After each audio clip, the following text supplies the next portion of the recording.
I forgot to turn the starting soon text on there. Anyway, what is up, everybody?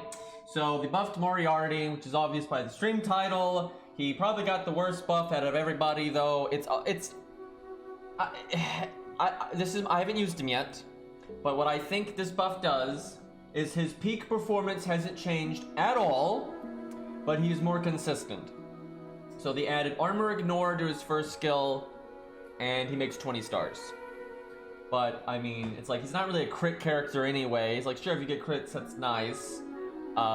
If the enemy has armor, it's nice, and again, being more consistent, you can kind of do his best damage even if they have armor, and that's cool. He's got Pierce Invulnerability and Armor Ignore, which means he's always going to do his damage, but a lot of bosses don't have armor, or if they do, it's not a lot, or it's not often, right? It's not like a whole thing in the fight. However, there are fights where the whole boss fight is literally, LOL, the boss has a lot of armor, so, you know, it's a nice buff, but it's like his other buff, it's not applicable all the time. It's like, they keep buff. I don't even why. Like, Moriarty's not that great of a unit, and every time they buff him, they give him a buff that it's like, yeah, it can help him maybe sometimes, but definitely not always. It's like, can we just give him some straight value? Like, you know, give him a bigger attack up, or just, I don't know, buff his NP, right?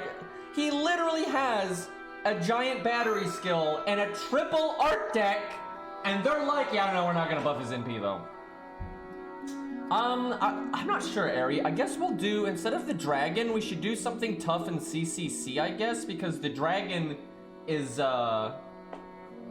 a saber, so he'll just bulldoze it anyway, so that's not, a very good test. We'll definitely do Lobo, but we'll do some solo stuff first, then we'll go smack Lobo. I guess we could fight, Ishtar, although I guess he's Buster in P, so it's not ideal. Let's see what we got here. But yeah, I think Moriarty got the weakest buff out of everybody, which is weird because he's definitely one of the weaker 5 stars in the game. And this is the second time that they buffed him like that, so it's kind of annoying. But hey, it's better than nothing. I would rather see Moriarty get buffed with a kind of buff than see somebody who doesn't need a buff at all get it. So really, this round of buffs, all of their targets made sense. All of them. Kodro's the memes, but like even Kodro is a 1-star DPS. They need all the help they can get. Sure, Charlotte absolutely needed it more than him, but Kodro could still have used a buff. So every single unit they buffed was totally fine, made complete sense. I think this is actually the first time I'm like, yeah, every buff that they did makes sense and is one of the units in that category that needed it the most. They've basically never done that before. So normally they buff 1 or 2 things that make sense, and then like 3 or 4 things that make absolutely no sense at all, and just like spin the wheel and see what we get. So overall, I'm happy with these buffs. You know, I wish some of them had been a bit stronger, but... Alright, what's reasonable? Cleopatra might be a little too much. That's a Lancer. I'd say Siegfried, but that's a Saber. This is really awkward. I need to play my other account and unlock the other wanted quests. Hey, George, there we go. Because there's a bunch of other wanted quests when you get like the other half of the event. And look at this nice Moriarty though. I wish I had a Moriarty like that, I'm just saying. Okay, I'm telling you though, if they buff his NP, he's gonna be completely fine. Because his skills are very consistent now, and he has a lot of utility with anti-armor and anti-invincibility and the battery and all this, and that's great. He just needs to hit harder with his NP. He hits kind of hard, but he needs to like hit really hard with it, because that's his whole kit. He's all about, you know, NP, and either NPing on turn 1, or in building up your NP and then using the battery skill and using it again. You know, that's his whole shtick. So you want the NP to actually do enough damage to be worth it. I have no idea what to put. Oh, you mean command codes? I just, whatever's basic value, I figure.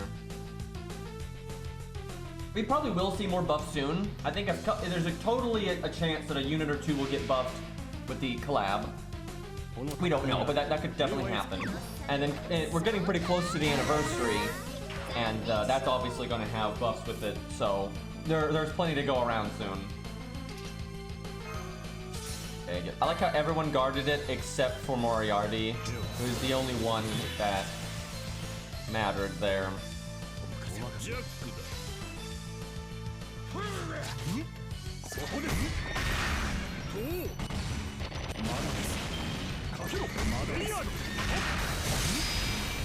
So interesting bit of lore, I guess. Moriarty normally, if you just summoned him in a Grail War or something, would not have his first skill that he has in this game. He only has that because in Shinjuku or Shinjuku or whatever the fuck it's called, they're fusing people with phantoms, and he fused with like this German legend. I don't know that much about that story. All I know is it's a famous German legend, and it has something to do with like a marksman or something. But I actually don't really know much about it. But I know it's like the name of a German legend, and that's why he has piercing vulnerability, because, you know, marksmanship stuff. Aiming, right? Anyway, but so yeah, it's something he doesn't normally have.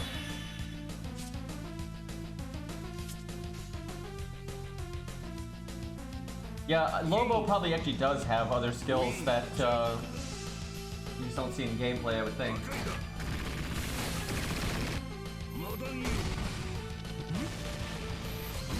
Yeah, I'll have to check out that story. I know of it like vaguely, but I don't really know the details at all.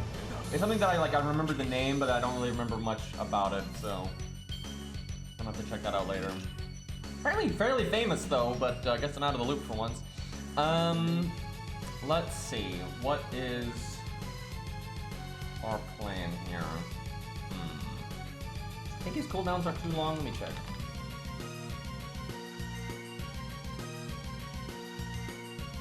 Okay, George does not have his... No, our armor ignore is only for one turn. That's kind of disappointing. Am I the only one that feels like that would have been a much nicer buff if he had made the armor ignore 3 turns? That really is disappointing. I wonder if I don't use it here then.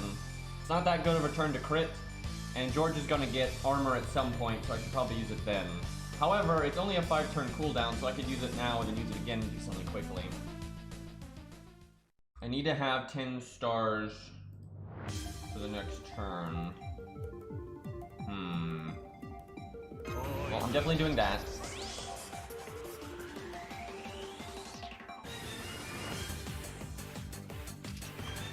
Good old Star Fox music right here. Okay, I'm gonna use it. I'm greedy. I figure if we art crit, we're more likely to make stars with our art cards.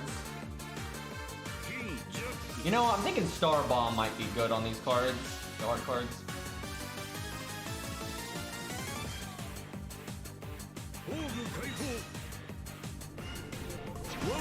I really don't think it's Walter. I really do think it's Extra Vlad. Now, maybe, you know, something's gotten wrong with the data mine stuff. That's, you know, it's not guaranteed to be accurate, but everything they've predicted so far has been true. Now, mind you, there could be data in the game for an Extra Vlad buff or something like that with him getting the lawful attack up thing, but it's not actually being added until later. That's happened before. So it's not like it's guaranteed that it's Extra Vlad, but I would say overwhelmingly it's Extra Vlad. And it just wouldn't make sense really for anyone else to get a lawful attack up. Like, that just doesn't make any sense. I mean, you never know. There's some weird buffs out there, but we just barely looped there. Wow, George kind of kicked our ass. Oh yeah, Moriarty's another one of those. Has absolutely no survivability units.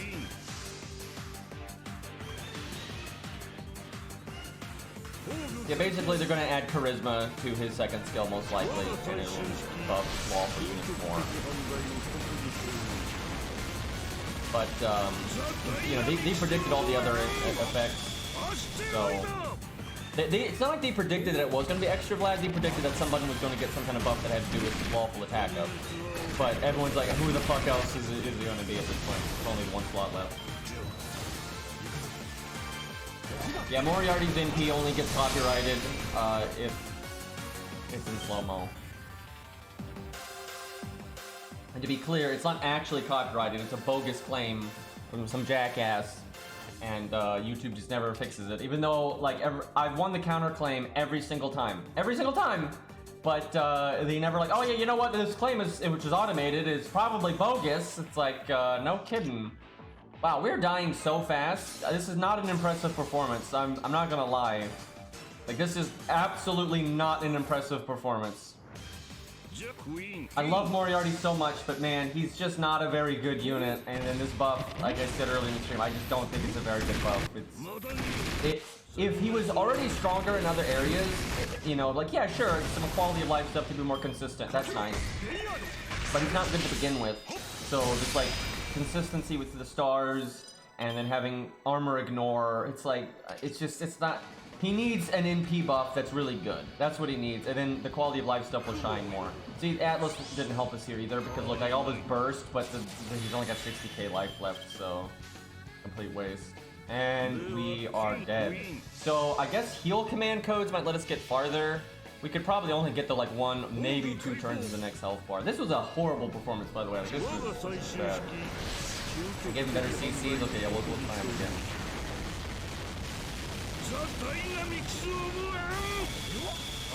The 3 and 4 stars for the most part were performing better than this. Hopefully we just buff his NP down the line and then it'll all be fine.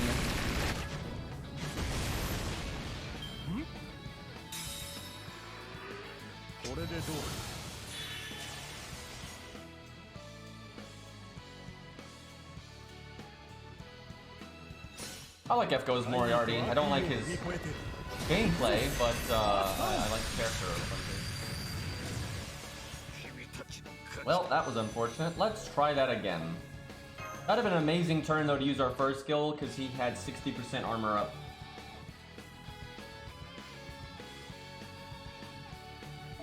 Okay, round 2. Okay, heal boost is on Art. So basically on the NP turn we'll do heal boost and then the star bomb and not the heal one. And then the turn after we'll do the heal one. That makes sense. So hopefully we can get 2 big heals off and that'll keep us from having to use invulnerability so soon. I might have to use default Mystic Code, we'll see. He is better in a team. I do think his buff definitely affects that a little bit more than a solo. Not a whole lot, but a little bit, because he can make someone else crit, not just himself.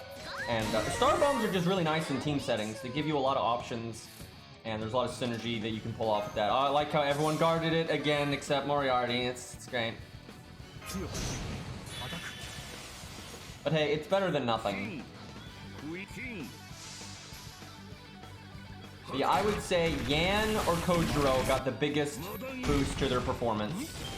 And then Moriarty got the least. And then probably Quest the next least. But she has more synergy with critting anyway, so her gaining consistency helps her more, I would say.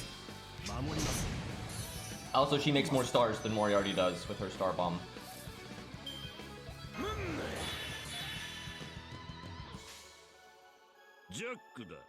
We'll do that, because I'm going to get the NP anyway, so I'll make some stars. Maybe we get a lucky crit next turn. This is a good start. We got good cards. So critting there would have been swell. Okay, I'll take that.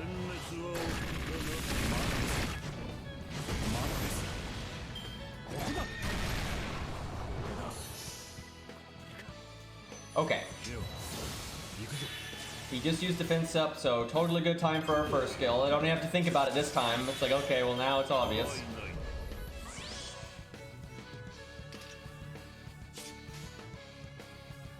Okay, we need the heal boost and the star bomb. It's unfortunate that the crits went the way that they did here. I almost want to do Buster, Art Buster. We probably won't loop that way though. That really is tempting. There's gonna be a lot more damage because the Buster was guaranteed crit. You have the first card Buster bonus. Look at this awesome NP animation though.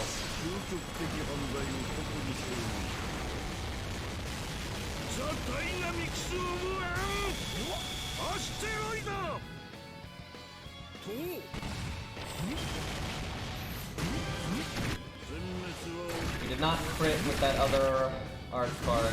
Probably not gonna loop. George's hit count is pretty low. Oh man, we're 1% off. Also, George just ain't having it. George is just not having it right now. Look at that. By the way, George's animations are really good. We really needed to NP right there.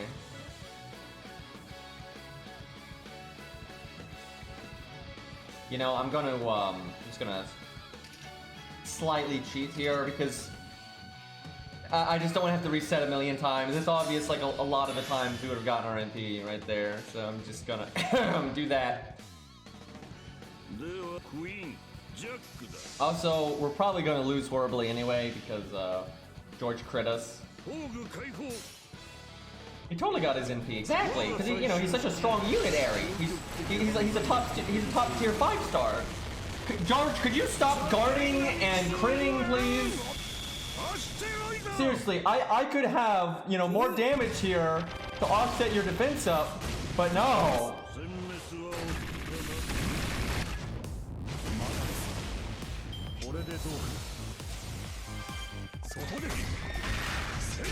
Is this actually a St. George stream? Is that what this is? Okay, I need to heal again. So I'm gonna do the heal boost with this command code just so I get a bit of a heal, so I'm more likely to survive. We're doing worse than last time! That's mostly because of the crit though. And him casting defense up, that really hurt us. No, no, no!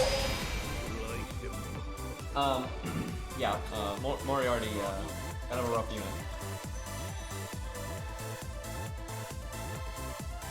Oh yeah, I know, Hot Wheels is better than Moriarty at basically everything. He's so much better. And, you know what's stupid, Airy? Hot Wheels has survivability, right? He does more damage than Moriarty by a lot, and he actually has survivability. So, like, the total value shift is so freaking massive. Okay, let's go fight Lobo, which will do better there because honestly, our team for Lobo is so good at this point that a lot of DPS can get the job done, but you can see how, he size up still. Okay, we'll fight the dragon real quick. I mean, if he can't beat the dragon, I would be shocked because yes, he isn't very great, but he's still an archer 5-star. I swear, if he loses to the dragon, it's one thing if an archer that's AoE and like a low star loses to the dragon. That's not outlandish really at all. But if you're a 5-star and you're single target and you're an archer, that's really bad. Like I can't even think of another ST 5-star archer or even 4-star that would lose to the dragon. I don't think that's ever happened, so hopefully he does not lose this. Especially considering how he just got buffed, so. Like this is so in his favor right now. The only thing not in his favor is the fact that this fight is kind of a long-term fight, and Moriarty is clearly not a long-term unit. Also not a great burst unit either, though. He's okay. What would really help him be a burst unit is if he got an upgraded MP, because then he could show up like Billy. He'd be like a 5-star Billy, right? That's fine. Like that's no big deal, right? You can work with that, but no, can't have nice things. But yeah, Moriarty needs another buff, like most certainly. Billy soloed this. Billy's a 3-star for fuck's sakes. And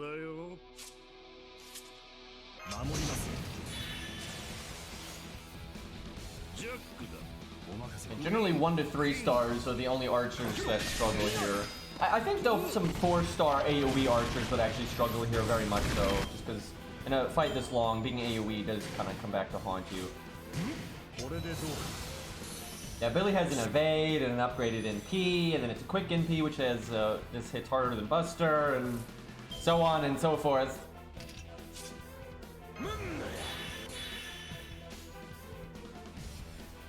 I actually don't want to kill one of these because I accidentally kill one next turn.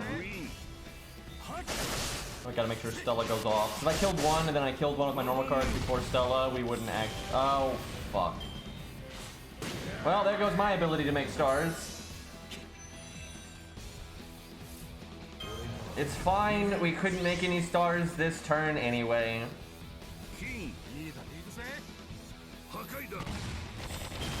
If Moriarty had crit there, he would have killed it.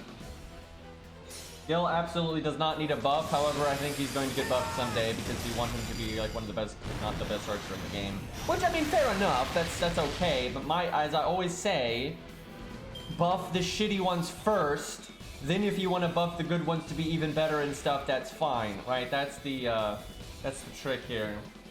So if he could fix Moriarty for God's sakes, then buff Gil. Let's see, any other 5-star Artemis. I guess Artemis would need a buff.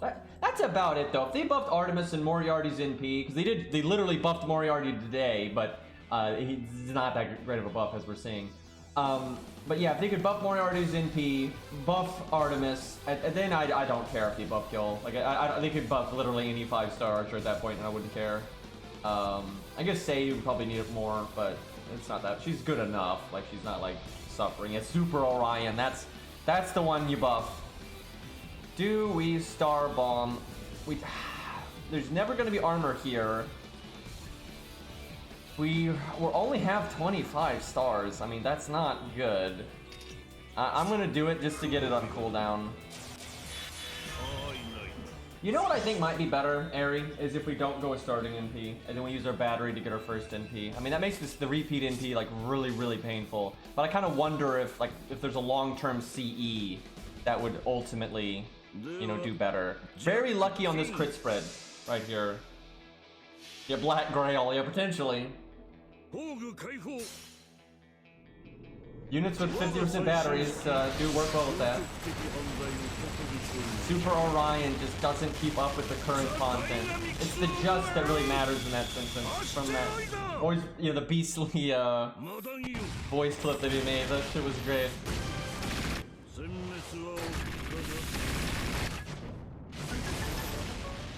Yeah, we did plenty of damage. Almost like we're a 5-star archer against the Saber or something. We didn't loop. Do I even cast it? I guess I just cast it so I can use Atlas. And then we can use this turn to, I don't know, do something. Although I kind of need to use both art cards. Weird turn, but we're gonna overcharge, but I want the heal. And we should beat this. He can handle this. Because the thing is, archers just take no damage here. The reason this is like fair and neutral is because you actually take enough damage for it to matter, right? We're taking 700 damage here, right? That is nothing. That's why it really is a calamity if you're an archer and you somehow fuck this up. Do I even need to do art at this point? I don't want to make stars. We do have the... You know what? Let's go YOLO 30% Buster crit. It could happen. I have no idea what this song name is because it's only in Japanese, and also it's impossible to tell the difference between the game name and the song name in this context, but I'll just link it in chat. It's from like a rhythm game or something.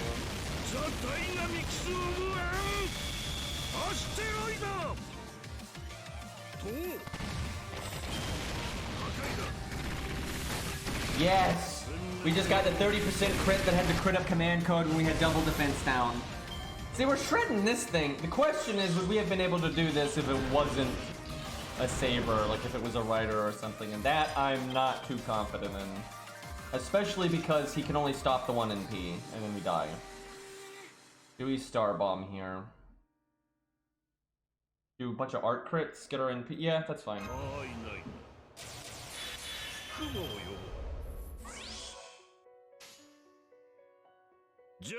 The idea here is to NP next turn, and then to heal. Honestly, an archer with the heal command code is just so powerful here, because your health is, I say this all the time, when you're counterclassing, your health is double value, right? And the heal is the same amount no matter what. So the heal is basically twice as valuable when you're counterclassing. 96%. 96 fucking %. Okay, Moriarty. Well, I'm gonna heal anyway.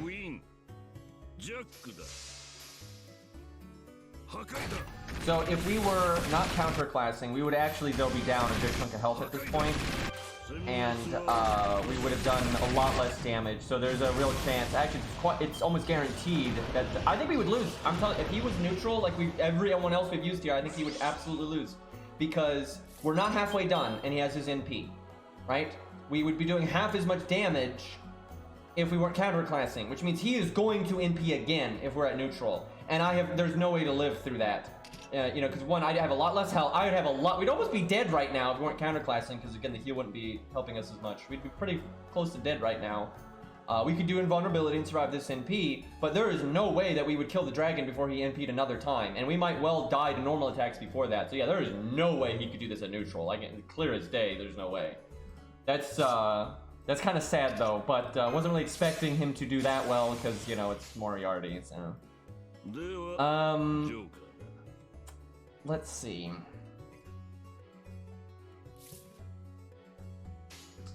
No point in heal boosting this turn, so I guess I make stars.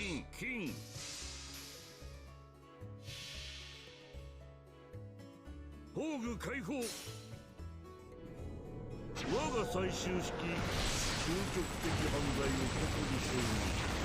how many times we've NP'd though. If our NP was doing like 20% more damage each, that would have really added up by now.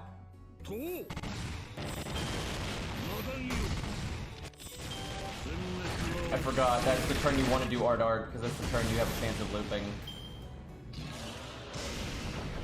Like how the dragon's face went into... Look, you can see... Look, I never noticed that. You can... Do you see that? Or by the dragon's face, you can see like where the shadowy black stuff for the roof is actually like a physical object and he's like clipping through it. That looks so dumb. Day 1 stage, by the way. Okay, well we win next turn, so I'll probably can't just close the stage after this turn here. Queen, King. You mostly get his NP through his second skill and just art chains, you know, like with teammates and whatnot. Oh, he almost killed this turn. Okay, as long as we don't miraculously die this turn, we're fine.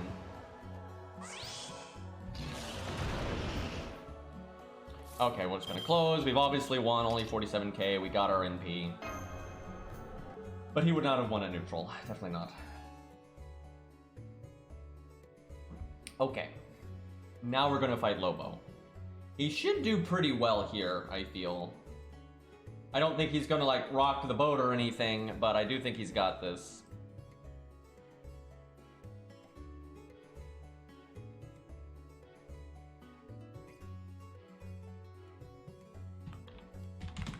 The thing is, I'm kind of shitting on Moriarty here. It's not like he's garbage, because he is a 5-star, right? And 5-stars just have good stats and all these things. The fact is, though, when you compare him to the other 5-stars, it's not very favorable. That's like the main issue, I would say. I'm actually gonna try using Samsung Flow with a mouse. I never do that. I normally just use, you know, the phone like normal, but I don't really feel like setting my phone up. I'm gonna see what it's like using it with a mouse. And if I just absolutely hate it, I'll just set up my phone proper and use it like normal.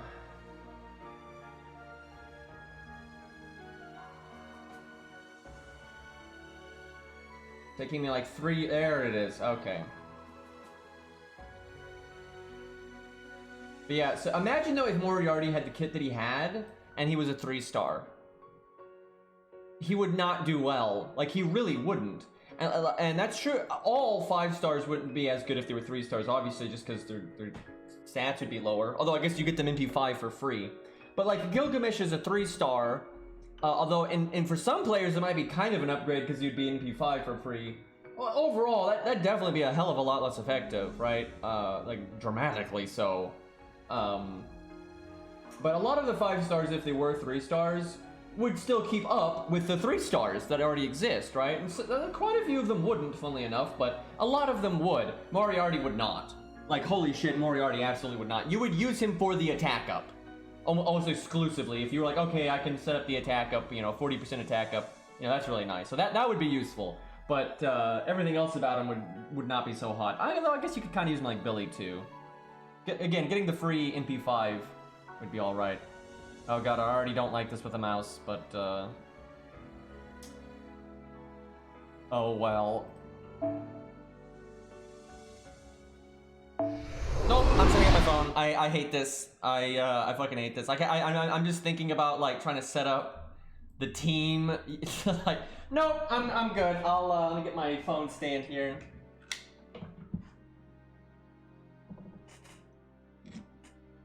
Yeah, that was loud. I turned it down. Okay.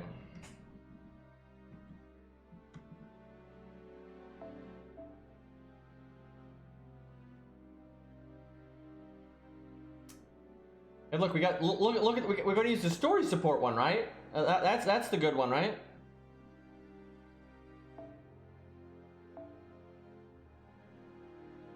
Okay, what kind of team do we use here? Definitely Hans, I feel. It's either that or Chin Gong. If Moriarty had a goddamn survivability skill, I would use Chin Gong and I would taunt him on the turn that he NPs, so Lobo has to attack him and you get a bunch of NP back. That's a very effective strategy, but Moriarty does not have any survivability. I could taunt him with Mash. Or vulnerability with Mash. Then I'd whip the battery though. That would only work if I was like at 80% and I didn't want to. Okay, let me think. We got Chin Gong's battery too, so I'd have to make it to 70%. We might be able to make that work. I'm not sure this is worth the effort, and I may be screwing up his value. That's gonna make him look bad when it's more like me just making a suboptimal team, but we shall see.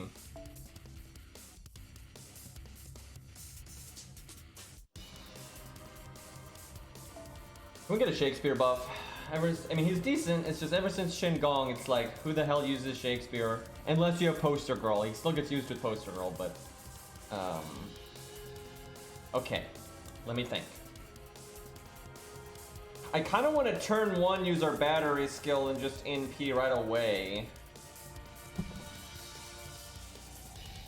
It doesn't seem that great. That would be great if I could turn... What would be good is if I had 70% starting NP, but that's it's not really a CE. There's the Sakura one, but that's not worth it because then you lose all the damage. So I'm trying to think, because we have 10% battery from Chen, 20 from. I guess I get my first NP the normal way, and then we'll kind of go from there with the taunting and vulnerability and all that.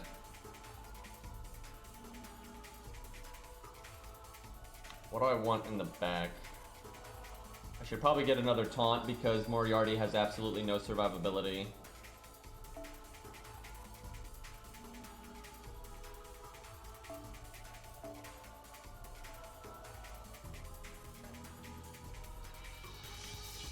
I think I'll go with the defense up. Where is Kodamine Abs when you need it? I know this account has it. I'm not sure if it's leveled though like it is on my main account. There's this one, but that's not as good for pure defense. Oh, that's why. There it is.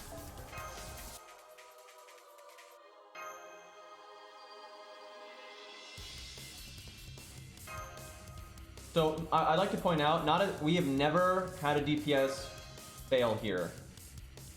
This whole time. We've also used basically no 5 stars.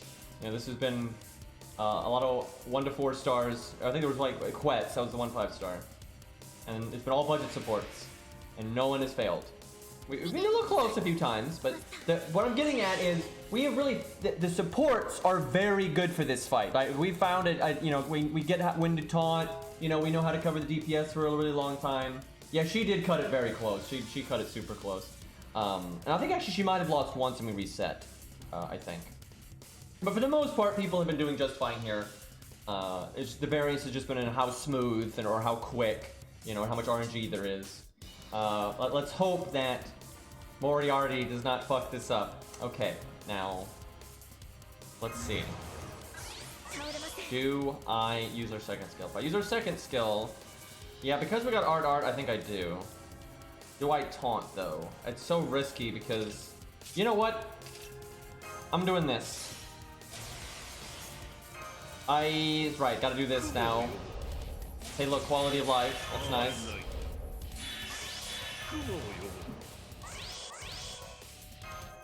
We got Pierce and vulnerability, so we don't care about the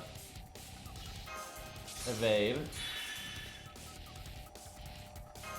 And then we taunt him, so he gets more MP back. And if he's short, we got 30% battery ready to go.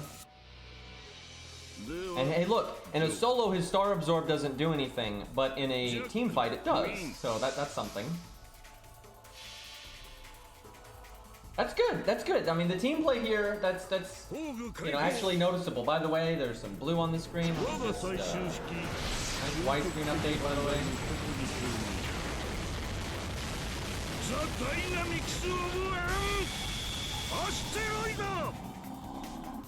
Okay, that's excellent. I mean, I guess that's a Chin Gong buff though, but very good start. There we go.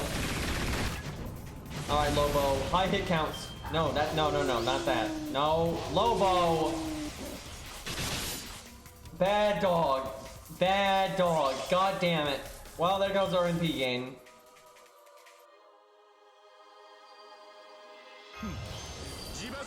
At least we got an Art Chain. I think Chin can remove that attack up. I'll take that.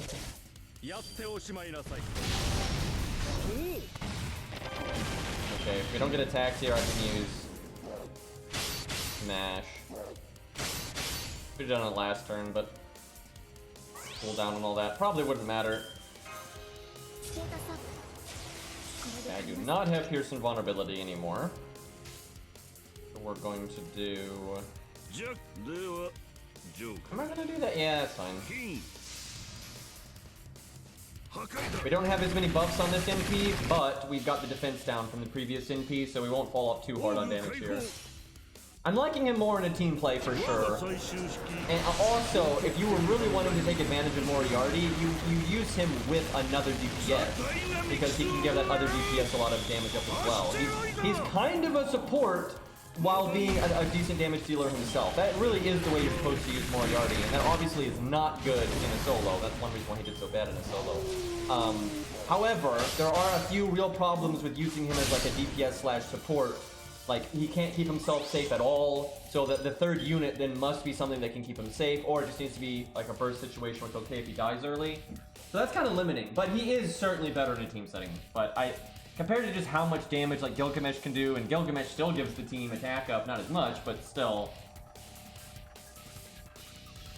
I think that's probably why they gave him that evil thing, is they're trying to give him a bigger charisma than Gilgamesh. That's like, I think what they're trying to do, is like, Gil is more damage. The thing is, Gil's also AoE. That's the thing. Gil is also AoE. You count him in the single target damage, column, but he's actually got the bonuses of being an AoE too. It's like reverse Medea. Right, Medea's over there with the damage of an AoE, but the drawback of a single target, where Gilgamesh has like the benefit of single target with the benefit of AoE, right? Doesn't really make any sense, but okay, what are we doing this turn? We might attack up to try to make sure we get through this fucking health bar. He's got the defense up. Do I seriously? You know what? I'm doing it. I want to break right here, and I'm going to use the stars to get more MP gain. I don't think this is crazy. Maybe I should have taken his quick crit too. Should be fine though. Yeah. Not as much NP as I would have liked. Crap. Lobo, why couldn't you... Why? He just attacked 3 times. Why couldn't you do that on the turn that we had taunt on Moriarty? I don't have enough stars. We could totally yeet mash, but that's not a good idea. Like, not at all. That is what we call a bad idea, because I need to taunt next turn.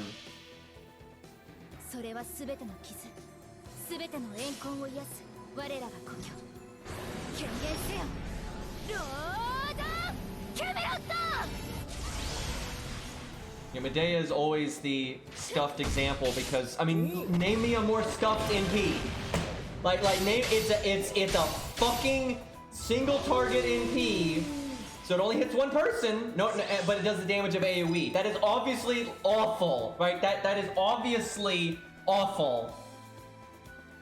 Medea is only saved by the only thing that saves Medea is that she doesn't really have a lot of competition for low stars for what she does, because there are no single target casters for low stars, and there's not a lot of anti-buff removal in debuff clear. There's not a lot of that.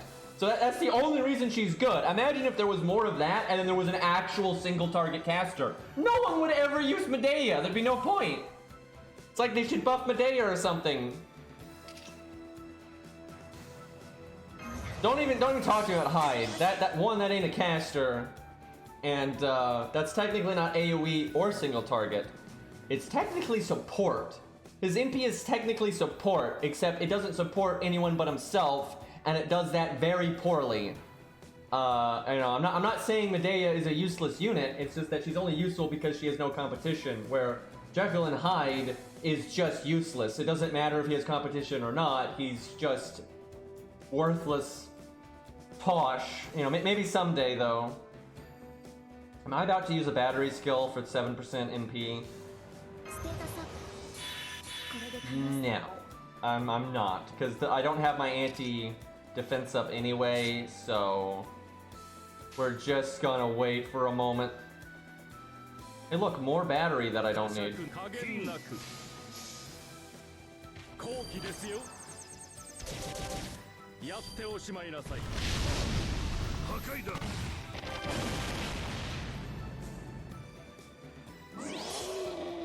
Exactly what Ares said. You have a whole bunch of other units that have a lot of useful stuff about them and can NP very Ricky Boy! Ricky Boy can NP like a motherfucker. By the way, he's a 3-star. He's not story locked. He's not limited. He's over there just NP, and he's got a normal single target multiplier. He's got art up. He's got attack up. He's doing 1,000,000 times more damage than Medea is. It's not even close. I really have to stress this. The only reason Medea gets used is because she has 0 competition. None. There's nothing in competition with her. And sometimes you just need buff removal or debuff clear. And it's like, yeah, let's do some damage, I guess, while she's at it. Yeah, and 100 Face. 100 Face is another one. She NP spams, about as much as anyone out there. It's completely ridiculous. And she also has a single target NP, and it's upgraded, so it does even more damage than Ricky's on just the NP alone. He's got better buffs for damage than she does, but her NP does more damage. But she still has an art up though, so she's still doing solid damage. It's just not even comparable. You have plenty of units that are able to NP often, if not literally looping over and over and over again, and yet they do normal single target damage. The only reason Medea does so little damage is because she was made day 1. Right? Day 1, they didn't even think about the meta about NP gain with art NPs refunding themselves. They didn't think of any of that. Obviously, they even said they had no idea what they were doing day 1. It was just random nonsense. They're like, oh, Medea's got that huge battery, so she could NP, then use the battery, then NP again. And then if you got a good overcharge, maybe NP again. Like, oh no, that's too much NPing. That's NPing 3 times in 3 or 4 turns, because no one else can do that. So clearly we gotta make sure the damage is low to compensate for that. Meanwhile, you've got the twins over there NPing 7 times in 7 turns, and you've got Castoria just laughing and all this nonsense, and all these units are doing a bajillion times more damage than she is. And then you've also got other units that do the same damage as Medea, NP as often as she does, but they actually hit 3 targets, where she only hits 1. It's almost like if you have an AoE NP, you'd actually like to hit 3 targets or something. It's really applicable because Gilgamesh truly is the reverse of that, where Gilgamesh has an AoE NP without the drawback of an AoE NP. And he's got the damage of a single target NP without the drawback of a single target NP. That's very, very good, and it allows you to use him in a lot of circumstances where Medea, you can't use her in an AoE situation because she doesn't actually hit 3 targets. And then if you need single target nuking, she's terrible at that, even though she's single target. So that's pretty shit. Now, again, if you look at my tier list video, I don't rate her super low, but the only reason she's rated as high as she is because she fills a role that you desperately need, and simply no one else in the game does it. So, she's kind of saved by the bell on that one. Imagine, though, if they brought out, an actual 3-star caster and FP summon that was, a really good boss nuker. Or they just added more units to the game that are 1 to 3 star that have buff removal, or debuff clear. And I will say, she's definitely not, if I redid my 3-star tier list, she's not going to be as high, because they have added new low stars that have buff removal. And a lot of times you are using those now instead of Medea. So her usefulness definitely has gone down. But she does have, though, the debuff clear with the buff removal. And that is nice. It is nice. And if you are fighting Assassin, because this happens, sometimes you fight an Assassin boss that debuffs you, and the boss themselves have their own buffs. So now Medea is able to do 3 things here. She can do some damage to the boss, not a lot, but she can do some damage to the boss. She can remove their buffs, and she can clear some of the debuffs that the boss is throwing at you. That's nice. That is nice. There are uses for Medea where she's quite solid, but there's no world where she's like excellent. Like, not at all. Yeah, now Babbage easily outdamages her. It's not even close. Babbage blows her out of the water. And then God, imagine if you're fighting in an AoE situation. So having an AoE NP is actually useful. And then it's Babbage versus Medea. Then look how bad it is. Like, Babbage is better than her as a damage dealer. Against a single target. When he's AoE, for God's sakes. So, yeah, it's pretty rough. Okay, it is time to get some goddamn value.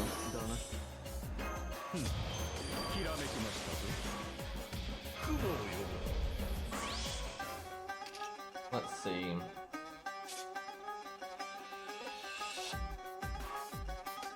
I think I taunt here just because Moriarty has so much defensive and damage cut right here. Seems pretty reasonable. I'm not gonna Han's second skill just yet because the next hand is probably mostly Han's cards, so he might be able to get his NP, and I might not have any other cards worth using that turn anyway, because all of Moriarty's cards are right here. I am liking Moriarty's performance in the team a lot better. I knew that was going to be the case, because he has support skills and that kind of thing, but quite a bit better. Still not blowing me out of the water, though, but this is oh my god, I forgot I don't have my first skill up. For some reason, I thought I first skilled, and, you know, I'm just going to save scum. I don't normally save scum, but we're here for testing. This isn't for a video, so I'm just going to... You know, the other times that I've done that on autopilot, it actually didn't hurt us that much. That one hurt us. Actually, some of the other times that I did that, it was actually helpful to us. Where that was not that. Look, man, I guarantee you, if y'all in chat did this fight as many times as I have, while also talking to people in chat, you would have made this mistake by now too, probably multiple times.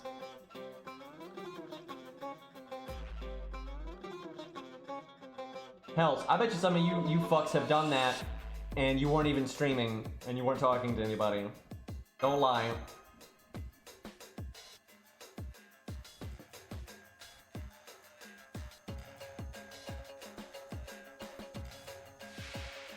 DW better fix their app crashing, yeah.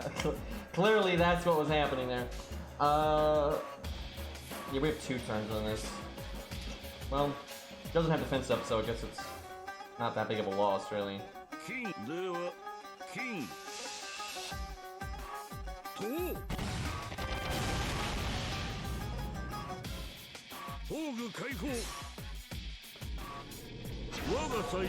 At least his MP just looks awesome.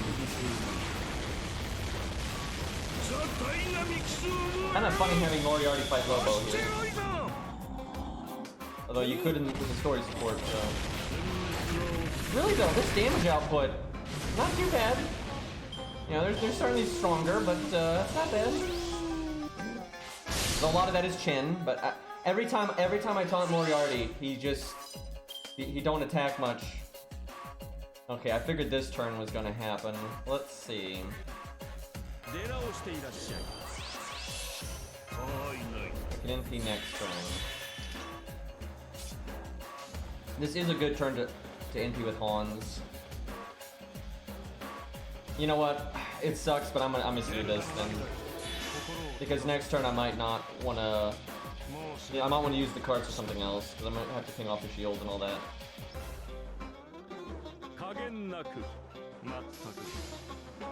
If I had known it was going to work out that way, I would have just cast that skill last turn, but... I actually did not save scum against Grant, but I can definitely see why someone would, and I would not even remotely blame them. When I did it on NA, I used a really strong team, and I actually had Ilya, right, because of the, played at F-Zero on that server. So I just went really ham on it. But yeah, that fight is pretty silly. Okay. No defense buff, but who cares? Don't think we're gonna kill here, though. We don't have Qingong's skill. I do have Piercing Vulnerability, though. Yes, okay. Just making sure I'm not screwing that up. He's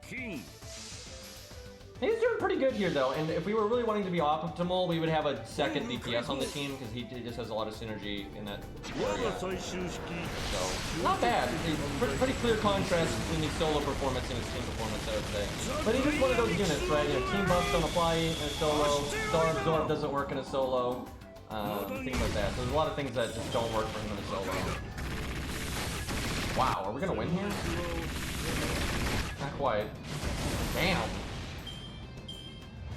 Well, we win now. Well, maybe not. We got the defense buff. I would Chin Gong this turn though. We could probably get 200% too. And now you need an arc. Now I could get 200% here. You could do the quick card. Yeah, we win here. And Moriarty's got the 100% to 200% crits. So yeah, we've won here. I'll just close it. He actually did. I mean, turn 10 with pure budget team. That's quite good. So no Castoria, no waiver, none of that. That is not bad actually. Yeah, I'm actually kind of impressed there. That really does show though the contrast between his solo and team performance. And that can be true for a lot of units, but a lot of units actually do, you know, about the same. Because like a selfish unit won't change too much in a team. Where yeah, in a team they could have buffs from other units, but that kind of just makes up for them not having their deck every turn, right? So they don't their overall damage survivability ratio isn't changing too much. Where units that have Star Absorb or things like that can definitely change a lot. Like Lancelot. Lancelot is another unit that has a massive contrast in his team performance versus solo performance. We should use Lancelot in this place sometime. We should have done that, I guess, on Rama Day, just for comparison. Okay, what's a fair archer to compare Moriarty to? We need a 5-star archer, right? What's something like we want a fair comparison, regardless of like how good or bad Moriarty is. What's something he's in competition with? Let's see. So I guess Gilgamesh, even though Gilgamesh is AoE.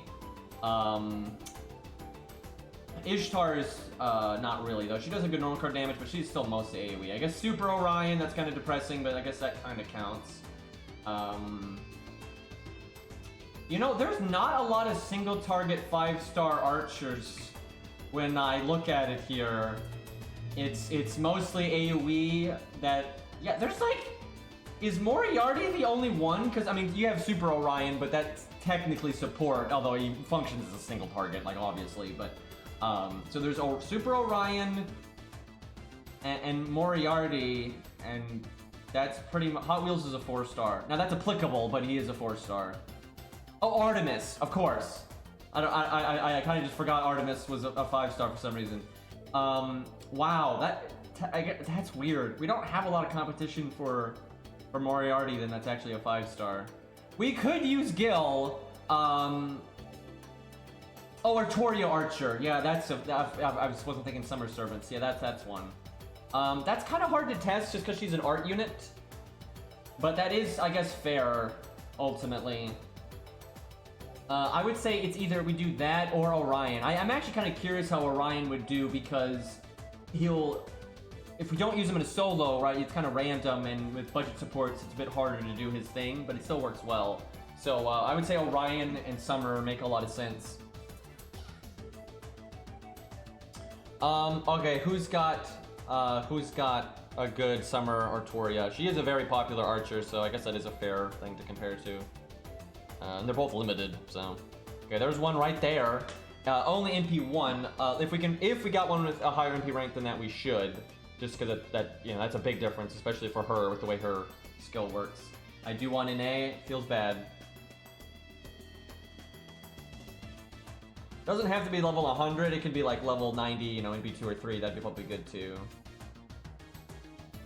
This might be our only one though, which is not going to be a fair comparison. But I mean, yeah, you just kind of compensate and give her a few extra turns. However, she is one of the biggest servants, though, that does not want to be MP1. Like, oh my god, she doesn't want to be MP1 because she MPs so often and of the way her heal works. I'll check our invites, but looking like we don't have one.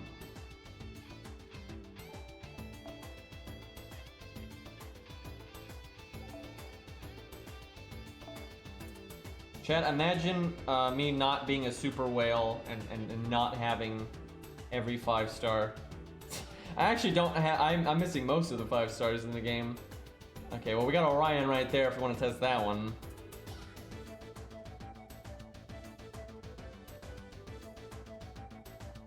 looks like our only summer Artoria. Chat, I'm gonna blow your minds and tell you that like when I'm playing on my own, when I'm left to my own devices, I don't like look through the random players and I don't look for a summer Artoria and send them invites until I get one. I don't do that. I know I'm really letting chat down right now, but yeah, I've actually never done that ever, actually, on any of my accounts.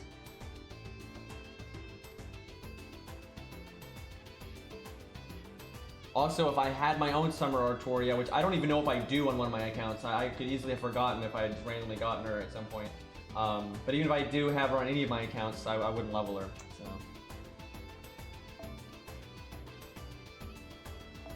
Alright, what was our Moriarty? He was level 100 NP3. Okay, so yeah, this is not a fair comparison because we were level 100 NP1 on a unit that dramatically sees a huge difference in performance from NP1 to just NP2. So this is absolutely not a fair comparison, but we'll see how it goes. Okay, we're doing art again. She definitely likes Hohenheim. I almost want to do Switch Mystic Code though to get rid of him after he does the stuff.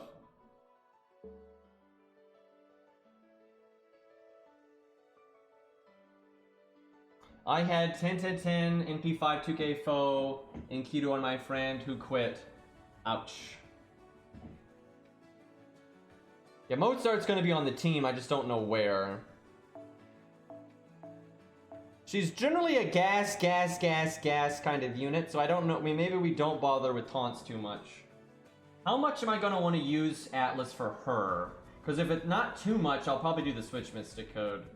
It's hard to justify the Switch Mystic Code, though, when you're not using a 5-star support, though. You really want to be switching in a unit that gets a big chunk of value. Most of the budget units don't get enough value for it to be that great. So, using it on her is mostly for the art up, which is definitely good.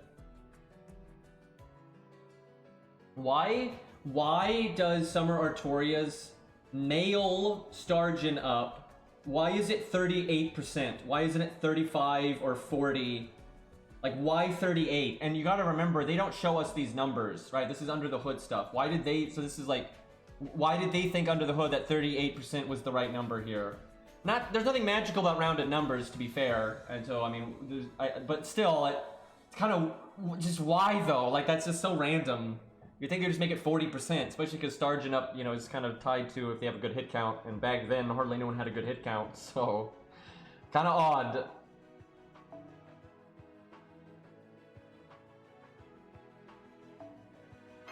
I might give him starting NP just so I can art chain if I need to.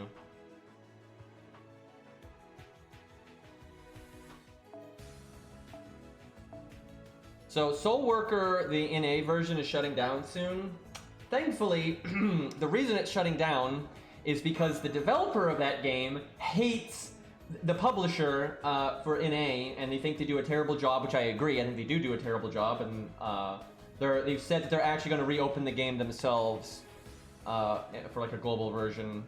So when I first heard the news that it was shutting down, I was really pissed because I like Soul Worker. But, because I'm talking about this because the music is from Soul Worker, by the way. Anyway, but yeah, they're going to reopen it and probably be a much better version. So, I might even stream that when they relaunch it. So, hopefully that doesn't take too long. It might take a while, though. Sometimes when, it depends on, like, the contracts and stuff. Because of the original IP owner, they probably have the rights to, like, all the localization, like the text and stuff. So they probably can just copy-paste that kind of stuff. It's probably just the server stuff that they can't, so it might not take them that long. But sometimes there's like contracts where you're like not allowed to reopen, like you're not allowed to reuse the thing in that region until a certain time after. So who knows?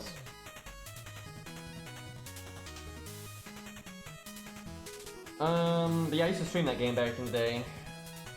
Not like loads, but I used to stream it from time to time. I might do that again when it comes back. Do I use the Switch Mystic Code? I'm telling you, if we had like Castoria or whatever, like absolutely. I mean, even Waver, but we're not going to use Waver, obviously.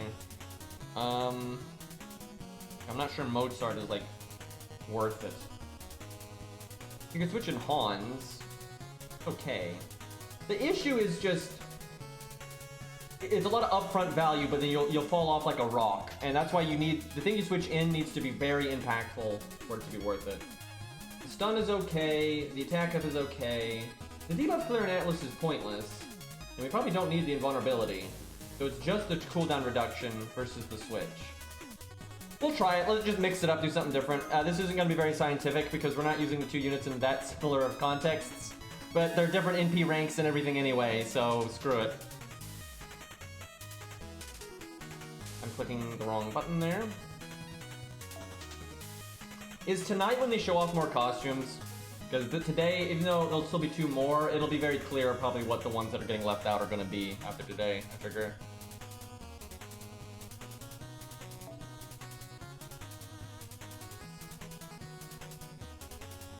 Let's see, I could have Mozart show up with Star Bomb and then use his 3rd skill. That's not too bad. Unless he gets 1 shot, then it's very bad. Where's the Star Bomb that has bonus health? Definitely not that one. I think it's the new one. Which I can never find. Let me make sure I don't have it equipped to somebody else. Okay, I do not. I know I have it, but I don't know where the hell it is. Surely I didn't level it a lot, so it's probably level 15-ish. There it is. Very minor difference, but it's something. Okay, so we're gonna switch in Hans. That means... Or do I switch in Mozart? I mean, it's... no, I think we'd switch in Hans.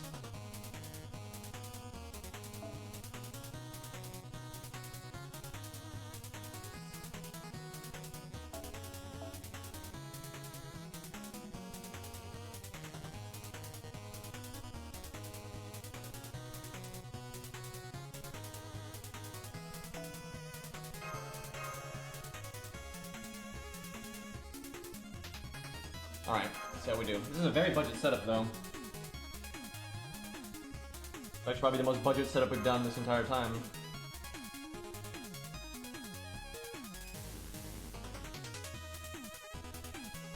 True, they could give a costume to Nero Bride.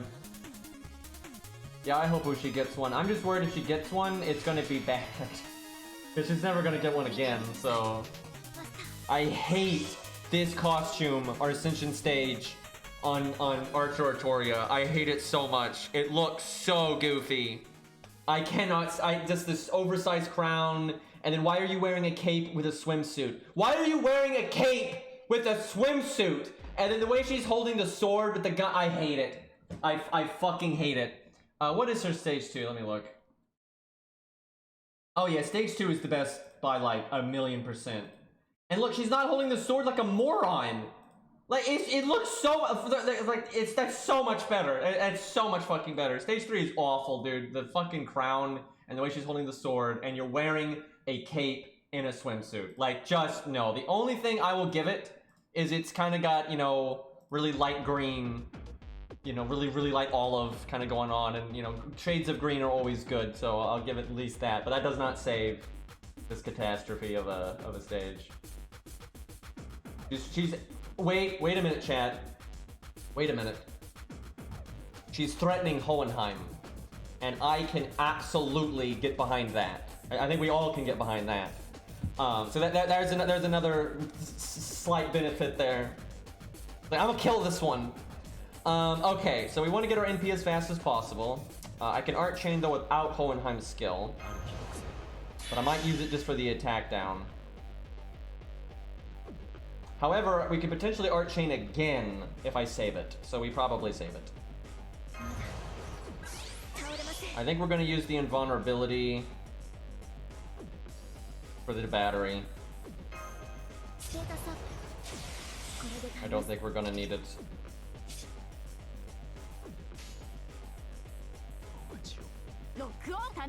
Going pretty ham on the get my MP as fast as possible here. I could obviously use her art up and Hohenheim's art up, but I'm gonna save that at least. Lobo. Yikes. Might stun now. Very bad turn right here. We can't really accomplish anything on this turn. I can art chain, but not with our units, so... You know how people say Castoria, because Castor, Artoria? If you try to say Archer, Artoria, it's like Archoria, I guess? It's either that or just Artoria, right? It doesn't change, so... So Hohenheim could die here. I wonder if I'd use his buffs then. It's a terrible turn to use them, but... This isn't going as I had foreseen. Not getting much value out of the switch then. This would have been so much... Oh, this sucks. Yeah, I need my EMP. I need a... it's because they have... I don't know what CE they have, but it doesn't have... Oh, it's Art up, I guess. But it doesn't have no starting EMP, and that's hurting me quite a lot here.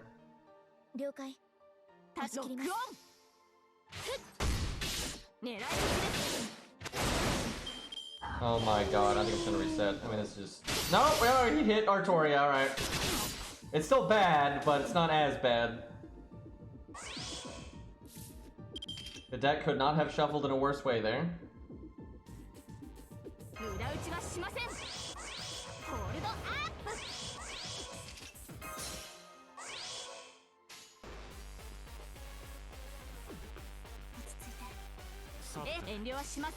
Bad, very bad.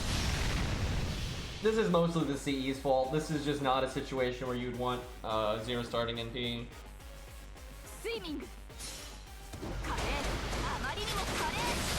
Like, it's great to get like double Castoria, because you don't need the starting NP, and then you're helping the refund so much.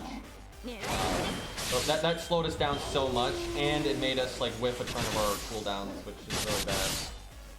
See, if I was NP2, I could use her heal right now, but because she's not NP2, I can't do that. I've been to cast that before.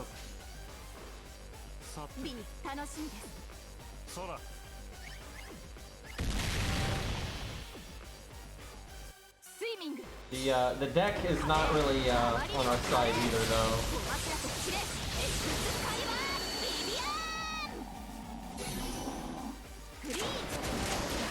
You do loop though. Lobo knows. Again, I could heal if I was NP2. I'm telling you, almost no unit sees a bigger performance boost from NP1 to NP2 like Archer or Artoria. Because not only do you apply that bonus damage from the higher NP rank over and over and over again, but you can actually use your fucking heal.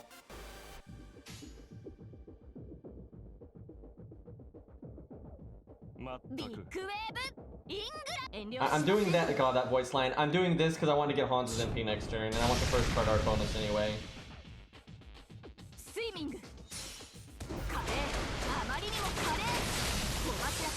It's not as big on Shiki though, because Shiki is not nearly as much of an NP spammer.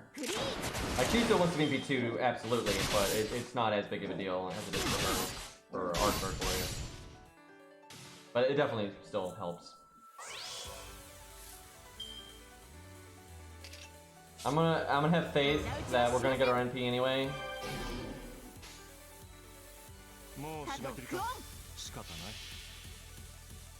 You know what's sad? Now, to be fair, I almost never use Archer or Artoria outside of when I'm like testing things.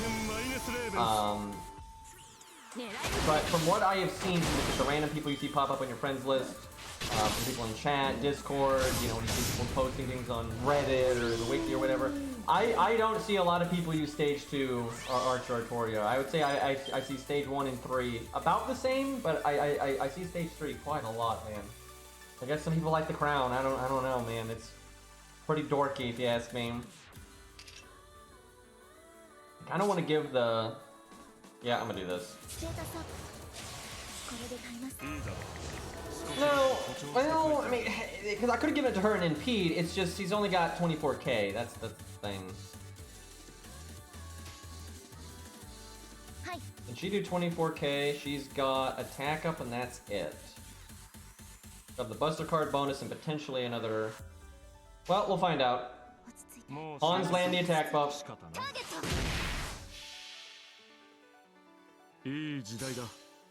資料集めにはことかか損なうたびに思い出すがいいメルヘン・マイネス・レーベンス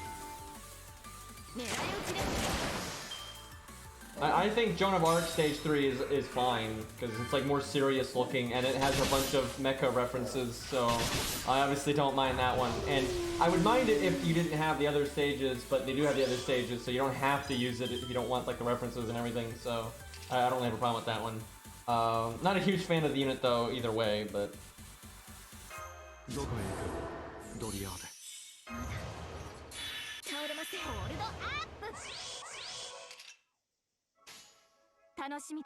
So, Moriarty is actually blowing her out of the water, but there are several things to take into account here. One, Moriarty actually has niches for this fight that are very applicable. He has Armor Ignore, which, you know, this boss has a giant armor up, and he has Pierce Invulnerability, and the boss casts Evade every single turn. Those are both very applicable. And Moriarty was just straight way more upgraded than she was. However, he is still going to probably beat her by quite a lot. I suspect, though, if she was upgraded as he was, they'd be close. And then if it was a fight where Moriarty wasn't benefiting, because a lot of bosses just don't have a defense up, or if they do, it's not big enough to really care. So if you're not getting value out of that defense up, because seriously, the defense up is slowing Archer Artoria down, and by a very noticeable amount, where it didn't really slow Moriarty down. So that is a big difference between them. This sucks. Oh my god, this fucking sucks. Another thing is every time the deck shuffles, I want to throw my phone out the goddamn window, like right into a goddamn trash can, like, Jesus Christ. Yeah, don't worry guys, we got crit up and we got 43 stars. We also don't have a single Archer Artoria card. Thanks Mozart, you got him. Fucking Christ, dude. Watch this Mozart damage. Crescendo. I'm also not convinced that the Switch Mysticode was worth it, but it's not terrible.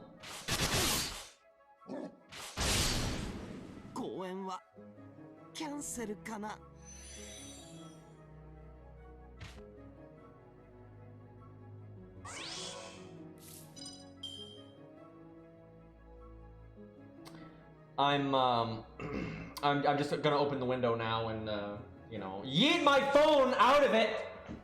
Okay, it's just not fair. It's okay, guys. Don't worry. Don't worry, guys. Archer Artoria got cards now.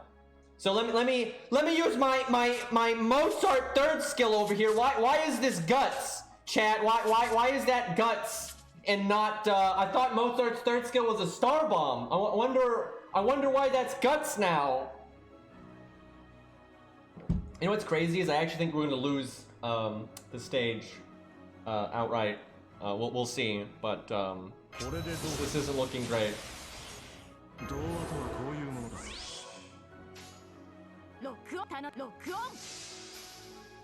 So if Mozart had lived, we could have had some pretty amazing value. You know that it's not just that Mozart gives you 44% art up, but it also makes the NP gain go up, right? So it's huge. And then a guaranteed crit turn, like fucking Lobo, dude.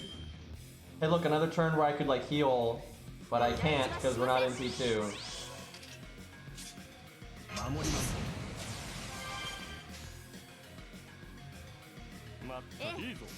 This is just sad.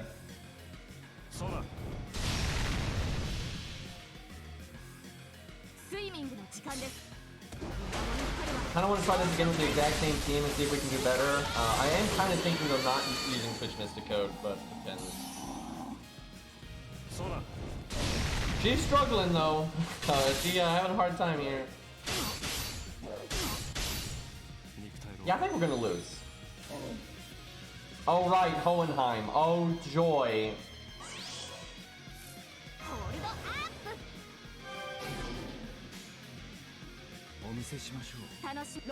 Don't worry guys, Hohenheim is giving us an attack down.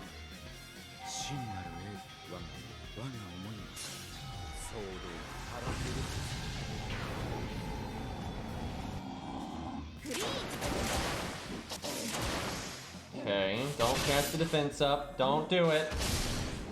Don't do that either though.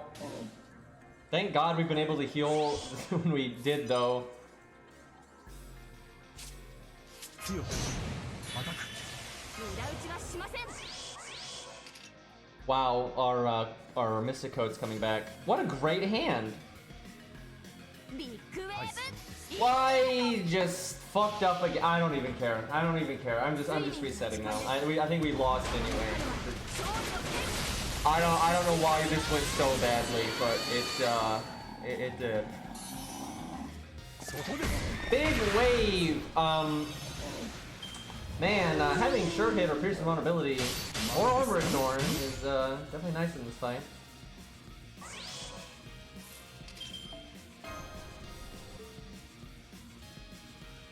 I don't think she actually was the first DPS to lose. I think actually, what's her fifth? Oh, I can't remember how to say her name, but the welfare from Good at 4. I think she lost too. Maybe reset. That really was not throwing. We were dead anyway.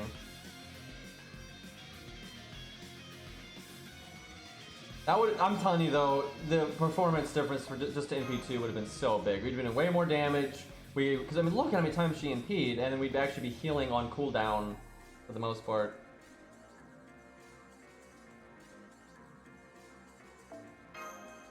She beat the stage eventually, but it took her more than one try off memory. I think it took her 2. And she also did die in Hohenheim. was the only one left. That was really weird RNG though. Yeah, we might try Artemis in a second. Do I use Switch or not? I mean, if you get your NP at to start quickly, I would say Switch is fine if we had starting NP, but because we don't have starting NP, I don't think it's worth it. I'm not even sure Hohenheim is worth it though because of that. We're just gonna be sitting around for so long. Tristan is godly for this stage because he removes the evade or the defense buff, or actually both, right? And he has sure hit. And it's just he's so good for this fight, and he boosts your team survivability. Tristan is just godly for this. Tristan's really good, by the way. He's a really good unit. Yeah, this CE is not that good, and we're not as upgraded, so this is very unfair to her. But still, I was surprised that went so poorly. I'll try to switch one more time. I just want to see. You have to win. You have to like win within a few turns of switching for Switch to generally work, and that's more of a thing with really high-end supports. I mean, I've been playing this game for a long time, and it's just clear as crystal. The Switch Mystic Code scales with, you know, how powerful your supports are. If you don't have very powerful supports or a very specific gimmick to set up, it's a lot of times not worth it. For real, though, look at my videos. Look at Ace of Hearts. Look at the Japanese, you know, 1 to 2 / 1 to 3 star guy. You know, Switch Mystic Code gets used sometimes, but pretty damn rarely. And it's not because it's a bad Mystic Code, it's just, it's not very applicable for budget.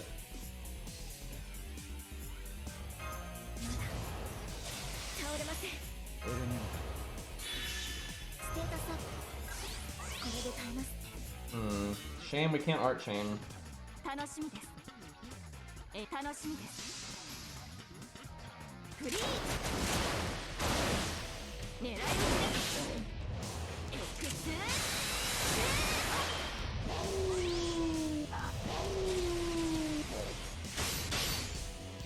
Got his defense buff.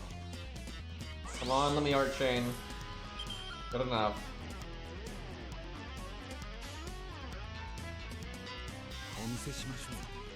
When you value MASH getting more NP gain than the NP damage from Hohenheim.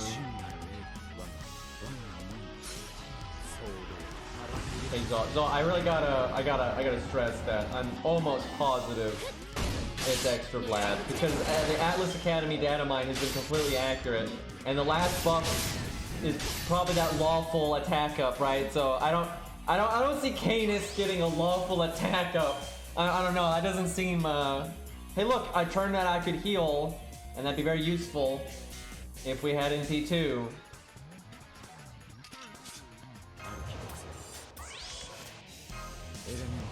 Who knows though, maybe that lawful attack is going to be used for the collab event. It's possible. I could switch in Mozart, but that would mean when someone dies, Hohenheim comes back. This would be an excellent time though for that big juicy art up, because I don't have any art cards, so I need all the help I can get.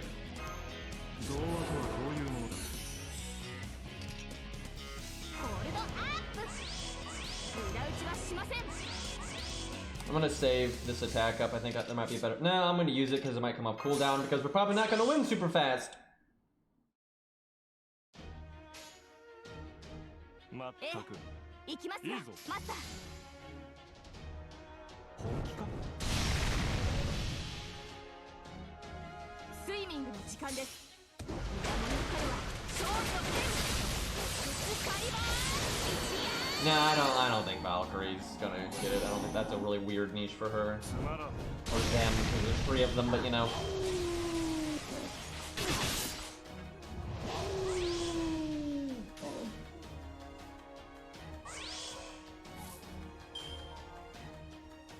I have some faith right here.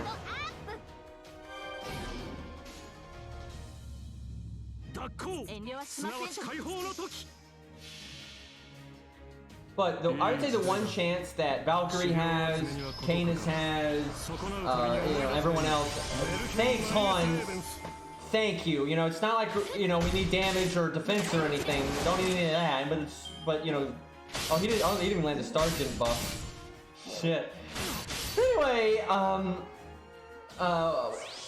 the one chance that they have is if that lawful buff that's been added to the game is for something else, like it's for another event coming up or whatever. And it is possible. いいだろう。少しばかり誇張して書いてやる。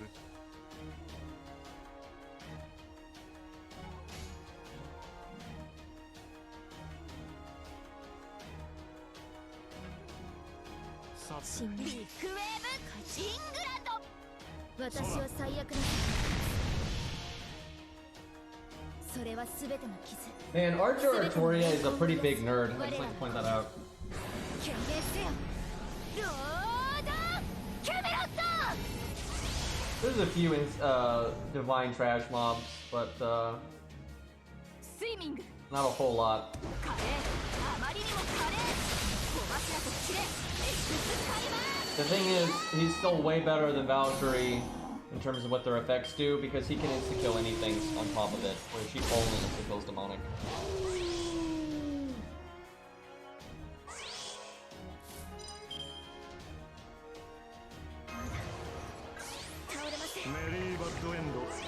This turn's a bit painful.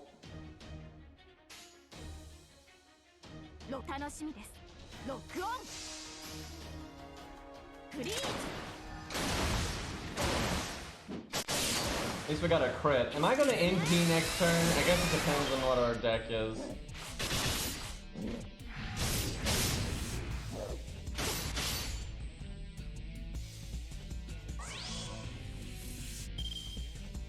One art card. I guess we do it.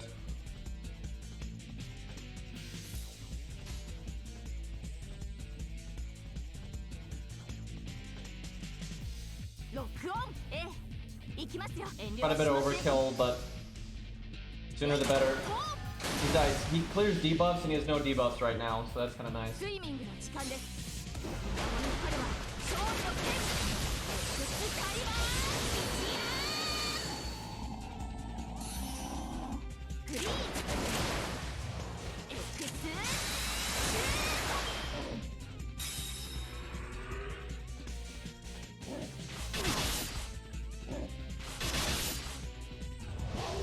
If I had a little bit more NP gain on Artoria, I could give her Mash's buff and then NP.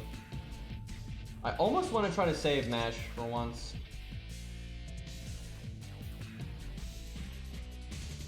I mean, I don't mind Mozart showing up.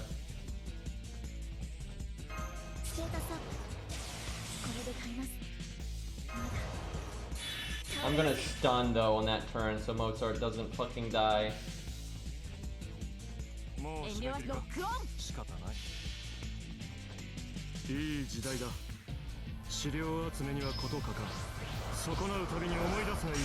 メルヘンマイネス。Arms has not been super useful last 2 runs. The healing has been nice.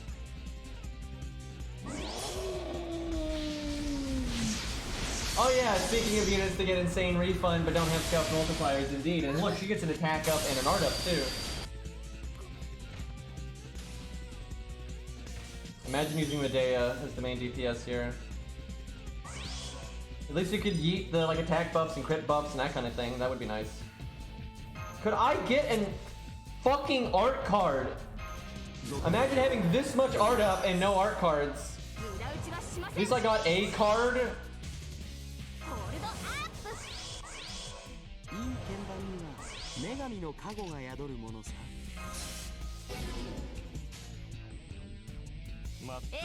Hans though. Getting that 18% NP game. スイミングの時間です。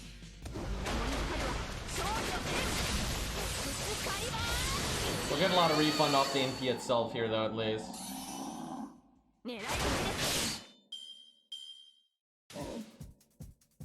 Okay. How? How is that how the deck shuffled? So Mozart has to live another turn again. How is that how the deck shuffled? Always the third hand, man. At least Mozart has the defense up. So does Lobo, actually, now. Fantastic. Finally, though, I can actually do the thing Mozart's supposed to do. Very awkward turn, though. Boy, what I would do for some defense removal. That's a shame. The evade is really hurting us. That's another thing. See, Moriarty didn't have to deal with that too much, so definitely been a big hit for her ability to refund. We could full refund here easy if it wasn't for that. Might reach full refund anyway. I'm close. I think we got it. Yep. Ooh. Hey, look, a turn where I could heal if I was in P2. We would have been way over 100% because we got attacked so much there.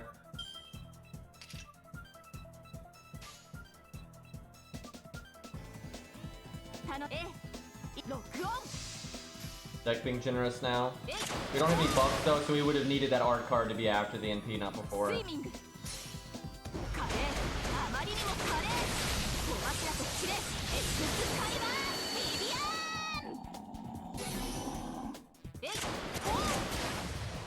Yeah, we would have looped again if it wasn't for the evade gimmick.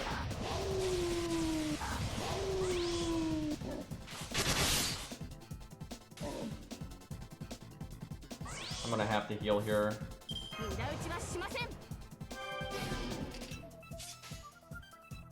I would like Hans to wait to NP, but we're gonna need the survival. I think I'll wait one turn. This is kind of risky though.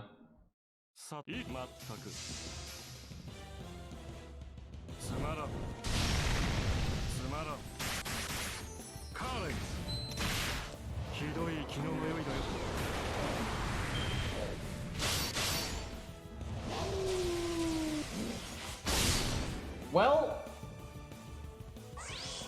that is really bad. Hey look, we've got Mozart's art up back, but we're probably gonna die. We can win next turn. We can do so much damage next turn if nobody dies. Hans can die, but we can't. Archer, Wario, or Mozart not to die, because then we can do Mozart's art up. We're gonna NP, and we've got attack up and all the nonsense. Well, we landed the defense buff, so that helps. But please just hit Hans. Hit Hans. Hit Hans in the face. Nope. Yeah, that's Mozart. That was my 44% damage up. Well, we might still win this turn. Thankfully, George though has guaranteed that we won't lose now. If she had died that turn, we would have lost though, because George would have had no one to protect. I'm gonna do slow-mo in case we win here. I tell you though, we absolutely would have won if we had Mozart right here. So we'd have 3 attack buffs, 2 art ups. And one of those art ups would have been 44%. Also, I think the crit buff was coming back that turn. Like ready to eat this thing.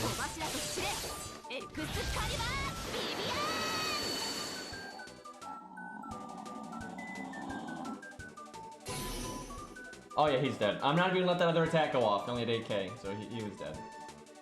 I mean, I'm not convinced that I was using her properly, like, with the team. And then I really got stressed. I mean, she was only in P1 with a bad CE. So that wasn't exactly fair, but she really did not do as well as I thought she would. Like, she really did not.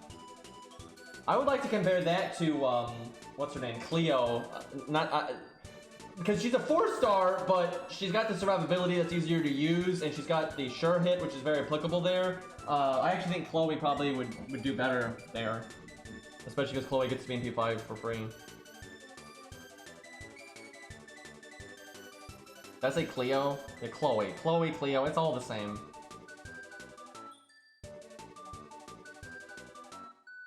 Yeah, the sure hit's a big deal there, and then her survivability is so much easier to use. If that Archer Artoria that was NP2, we could have been healing on cooldown, and that would have resulted in healing an extra time or two. So the survivability would not have been such a problem at the end there, and we'd have been doing a lot more damage. But it's really easy for Chloe to... it's really easy for her to use her NP there and use all of her NP gain after because of the sure hit. That's really helpful. Let's go back to Samsung Dex here and go back to our main account. Do a little bit more with Moriarty. I'm not sure what else we want to test with him. I mean, we could test him with another DPS, I suppose.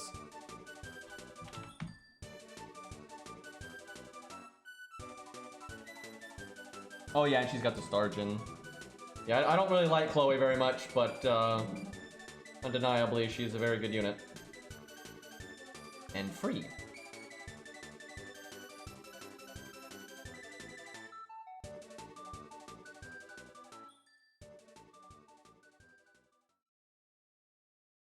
What is a context that would allow us to show off Moriarty's like DPS support stuff? If I could use them on my ult account for the Sitting Master fight, that would be the one, but you don't have a support for the Sitting Master fight.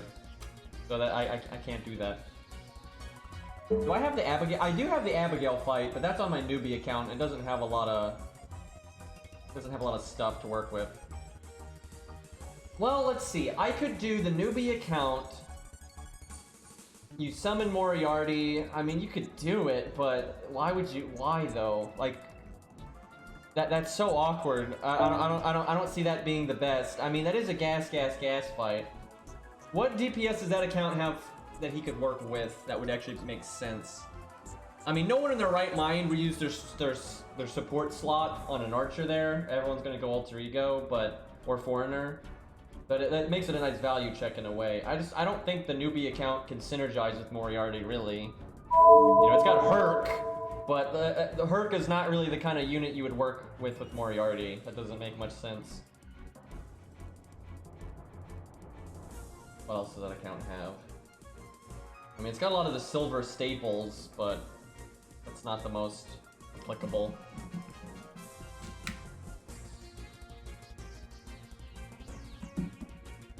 Yeah, funny thing is, Herc is still great against Abigail. Like, he can take out multiple lives on his own. He's still a good cleanup unit. You're not gonna solo it, at least I don't think. You might be able to, but I don't think so. But you could still take out several lives at the end if you put him in the back. But that's not working with Moriarty. You know, you'd want to work with another DPS.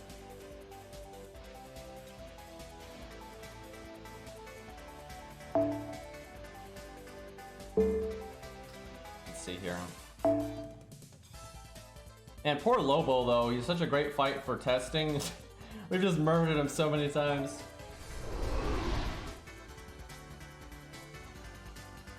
How about Cleopatra? And we kind of, even though it's neutral, we treat it like it was a Saber, but just way harder. It just has like super high health and has a really high attack stat and then a vulnerability gimmick. That seems kind of fair. Oh boy, his lack of survivability is terrible against AoE bosses. It's really easy to compensate for lack of survivability on a budget team if they're a single target like the enemy, but if they're AoE, it's a real problem.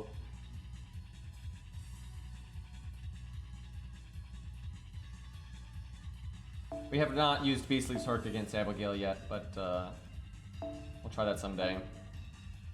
Assuming I have that boss sitting around, which I think we checked and we did. Okay, there we go. God, fucking Tristan there. That's we really should try that against Lobo at some time. That's a fun fight to just mess around and kind of see how people are doing. Okay, what is... We'll keep our buffs teams for now, just in case we want to do more of that. It used to be my QP team, but definitely is not anymore. I mostly just use my Saber team for QP stuff now.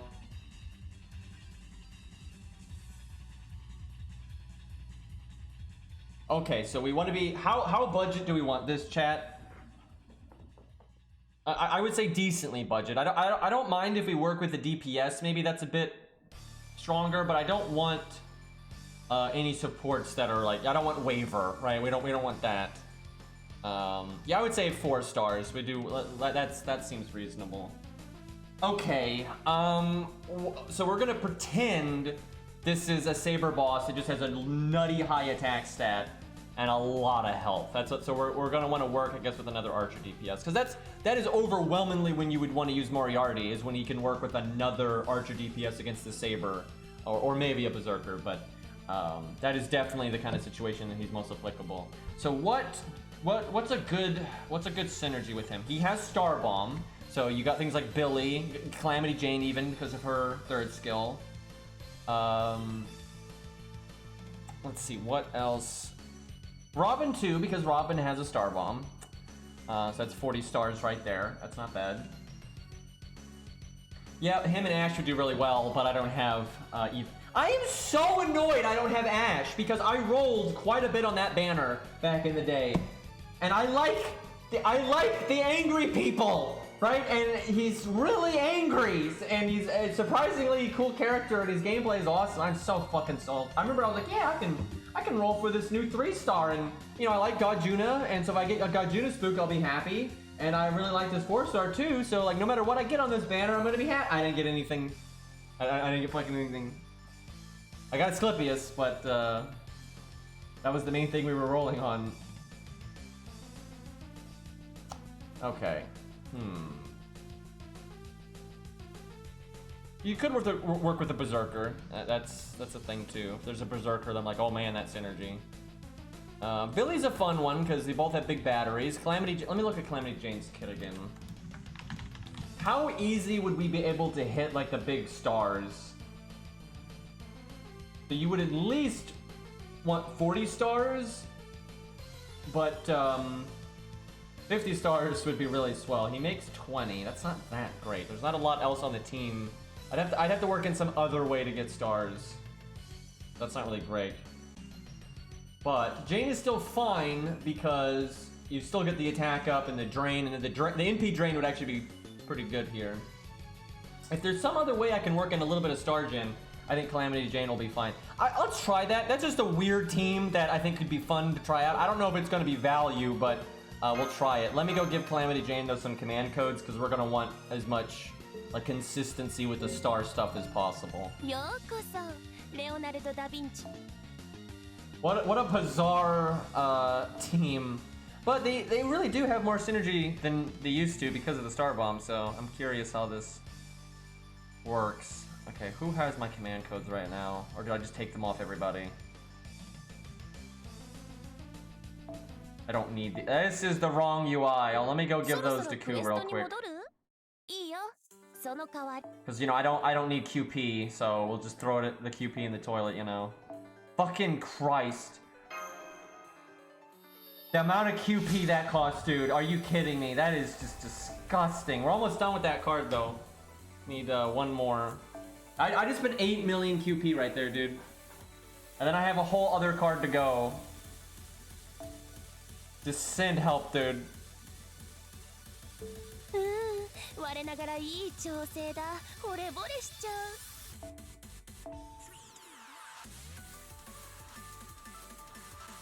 That system is there to murder your QP passively. 4.5 was the underwater sub nonsense. It's a whale boss and Van Gogh, not Van Gogh.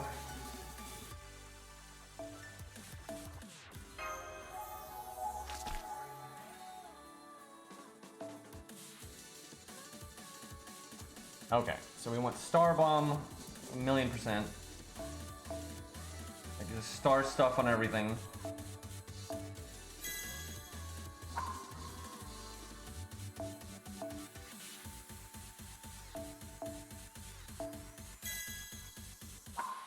Maybe someday they'll give us actual Van Gogh, but I doubt. I mean, I will say I think he has an okay chance just because there was a decent backlash and a lot of people liked the idea of regular Van Gogh, so they might do it someday.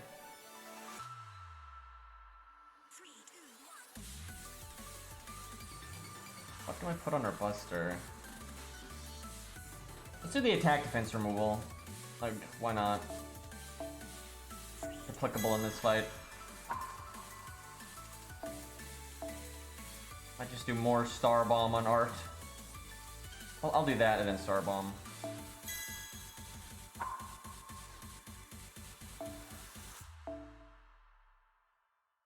Atalante alters stage 3 is just weird. Like, why techno?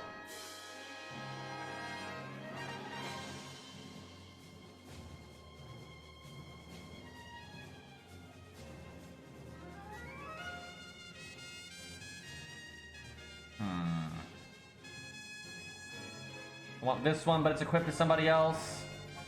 This game, let's go with that one. Suboptimal.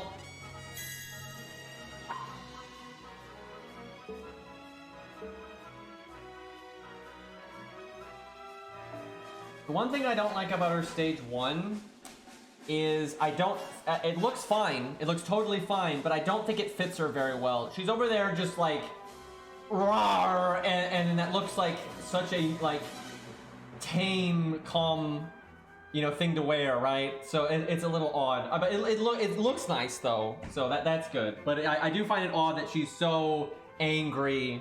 It's a little off. But I just go with stage 2 because it's the canonical one. I'm about the same between stage 1 and 2. Stage 2 fits because of the boar theme, so, and it fits the more angry look more. But I like them about the same. Like, if her stage 1 was like on her regular self, that would make a lot of sense, right? But on her alter self, it's a little strange. I think they actually made it to kind of have the same vibe though as her first stage. I think that's why they did it. Which is fine. And it's good to have the options, so. At least, just in all 3 of her stages are quite different and, you know, do give you different varieties, so that's good. Unlike, I don't know, Ishtar or Enkidu, right? Or nothing really changes. What makes sense? I almost want to give her stars per turn. We could go really ham on this whole star thing.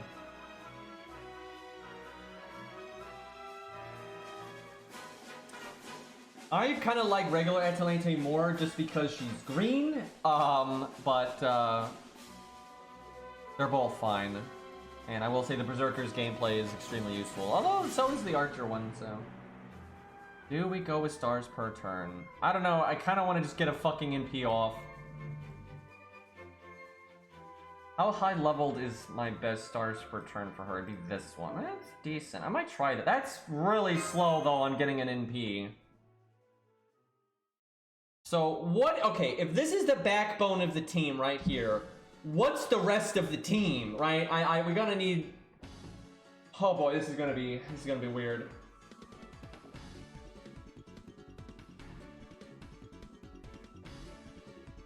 Yeah, the alter gameplay is really fun.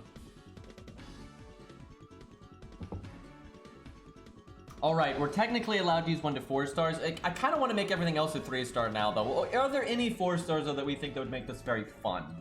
Let's see. I wish you could filter by rarity. That would be swell.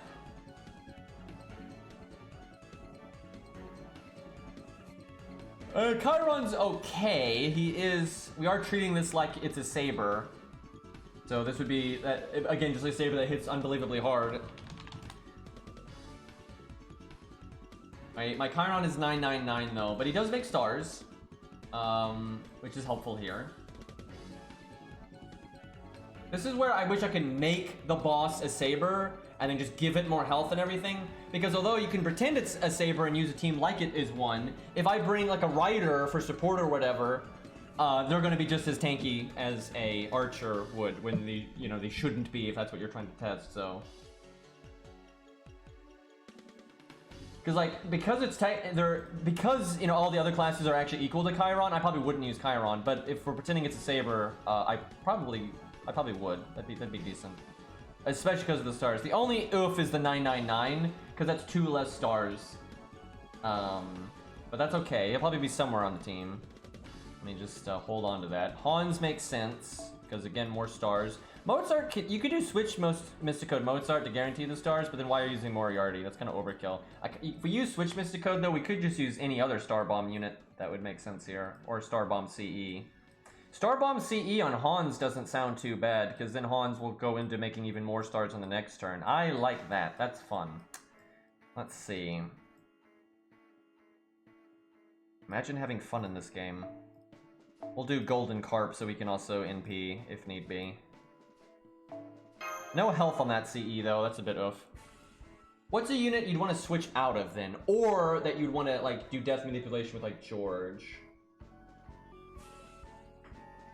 Because like if this was a Saber boss that just shredded, and those exist, they make challenge quests and main story fights and all that kind of stuff, where the bosses have crazy high attack stats, so even if you are counterclassing, you're still getting messed up, and if you're not counterclassing, you're just like being deleted. But George, again, would be getting like more help than he should be having. Leonidas you would never use against the Saber boss unless you wanted him to die in like literally a turn.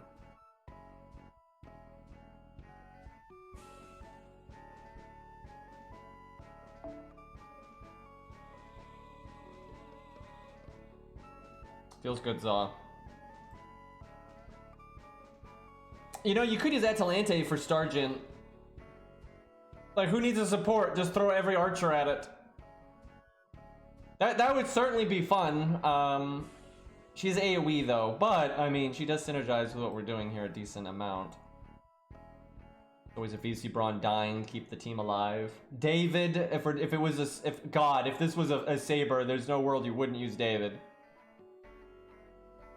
Definitely putting David on the team. That just makes so much sense. Like how are you? And he's got the thing to save us from the AoE NP and everything. So I mean, come on now.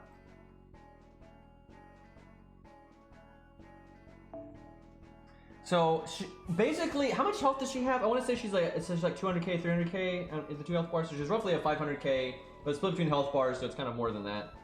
And so we're kind of pretending she's almost like a 1,000,000 health, right? And just a crazy high attack stat. That's basically it. So Hans would be less tanky here if this was a boss like we're saying it is, but I can't really mimic that, so. Do I start with David though? We could start like this. That's not great though, because that's a lot of stars just boom on turn 1, and if that's not a good turn to use Jane's 3rd skill, then you know, tough luck, right? So that's not, I'm not crazy about that. I'm just not crazy about the switch Mystic Code though. That kind of worries me, because it doesn't give us a survivability thing. And the NP from the boss is a real problem. I'm really concerned about... I'm telling you, the switch Mystic Code is just not worth it if you're not using big boy supports or something very specific and gimmicky. Like, it just doesn't... Anniversary Blonde's okay. It doesn't really save you from the NP either, though, because it's AoE. The other 2 units will die, and the boss gets to keep attacking then, because you're not solo, and then you just die. So it doesn't really help very much. The stars help though, and the Buster Up helps because we have a Buster unit.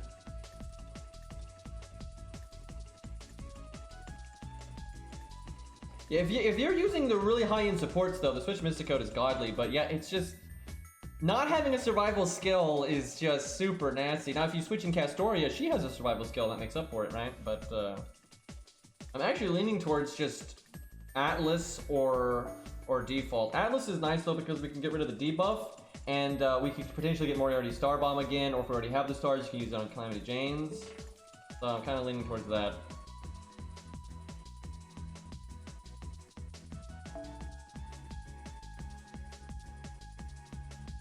The thing I don't like about this is it is kind of wonky for when Hans shows up. Maybe we start with Chiron.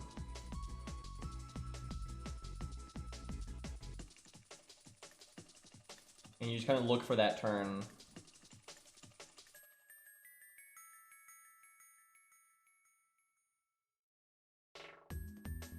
Let's see. Calamity Jane can theoretically save somebody with her third skill if you set it up right. Moriarty got nothing. Mystic Code can save one. Chiron can save himself. Although the problem is Chiron is the one you want to die the most with the way we're doing this, but we'll just try to get value out of him.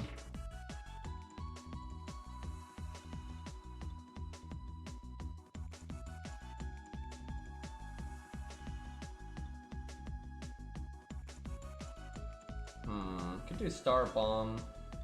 If it was a boss though that hit unbelievably hard, you would pretty much always do that.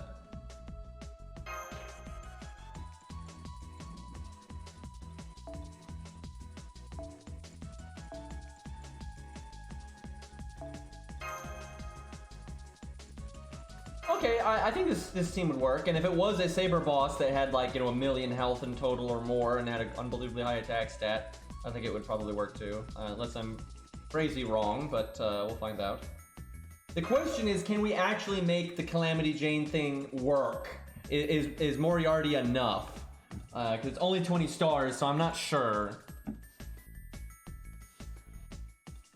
I mean, at least he can guarantee that she gets some of her effects off, but I don't know if we'll get enough.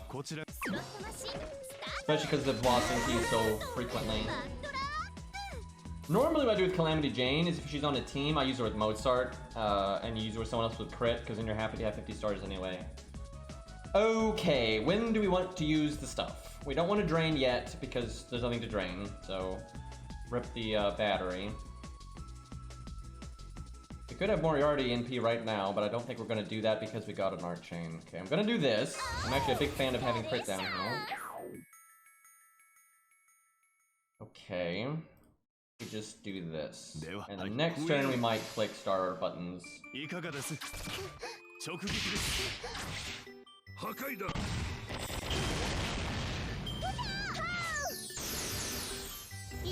if a Saber boss did that much damage on an archer, I'd be worried. I've seen bosses like that though.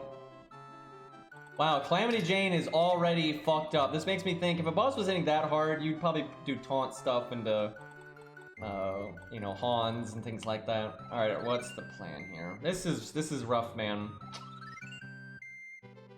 We can make 30, like 3 stars or something, so we'd be in the 40 range. So we can do the evade. This is not a particularly great turn for the evade though. We can do the Pierce Vulnerability, which we don't need yet. Cannot do the battery, which is unfortunate, because if we could do the battery, Moriarty could NP right now. This is really awkward. Why did Calamity Jane have to take that much fucking damage? This is gonna be depressing, I think. But I kinda need to do this. Close! Like, we almost got what we need there.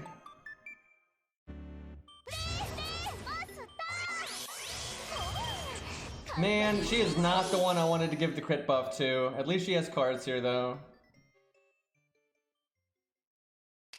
Now, we could have Moriarty use his skill and then give the evil stuff, but I don't think now is the time.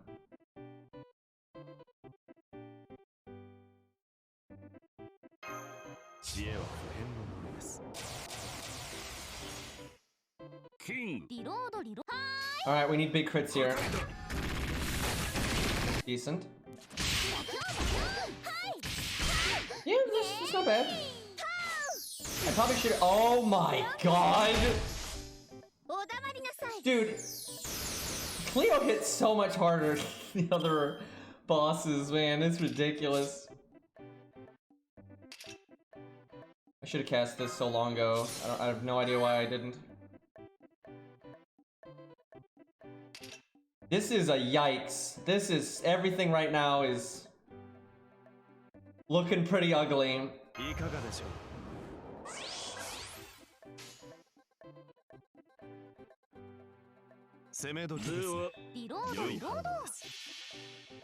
But we need to break here, and then we need Moriarty to give the evil trait to Jane and have Jane NP again. Then we're looking at some decent value.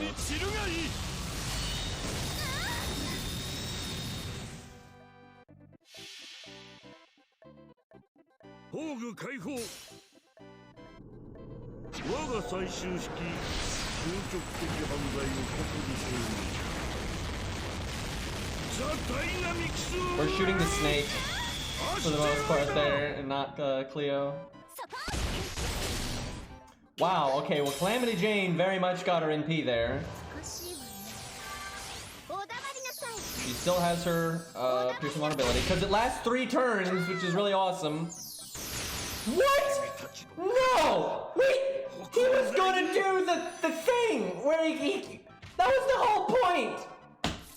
My 40% attack up though! That is bullshit! Calamity Jane was gonna hit so fucking hard right there, dude. We got our piercing vulnerability, you're gonna have the quick up, the attack up, the super attack up. Why are you like this game?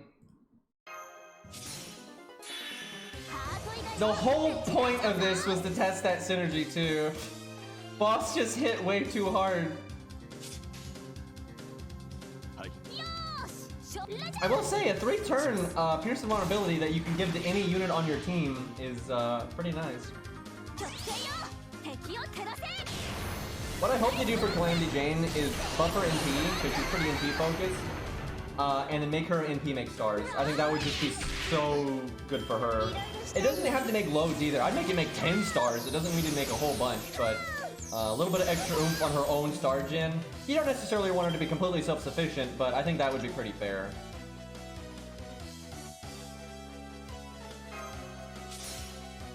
Well, David's fine, and somehow Chiron is fine. I'm so sad that Moriarty just got wrecked like that. He needed one more turn. He did so much damage there, and he would have given the battery to himself.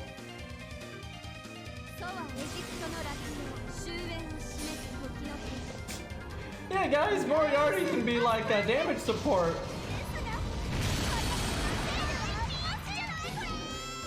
That voice line.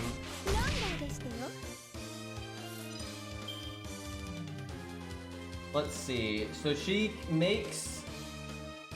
does the star absorb and crit up and buff success at this amount of stars.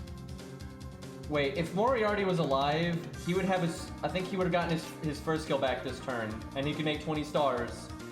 And then we could have the piercing vulnerability and the evade and all that stuff. God damn it, game. It could have been a thing. Who do I give this to? Who do we want to crit? I mean, I guess her because she has all the stars. And the buff success chance was nice for the attack up. I bet Chiron is about to die. Wait, she didn't have any NP gain, so I didn't actually do the drain.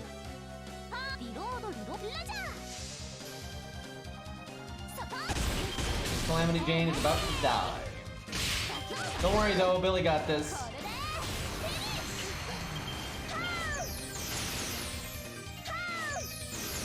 It's funny how much you can make this, you can escalate things in this game when you do things at neutral instead of counterclassing. Like now the boss just hits like a goddamn truck. We'll say, these crits though I'm okay with. I should have done a different turn order there. Please don't kill Calamity Jane. Oof.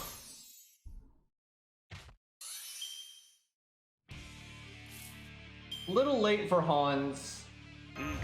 Wasn't quite the right synergy there.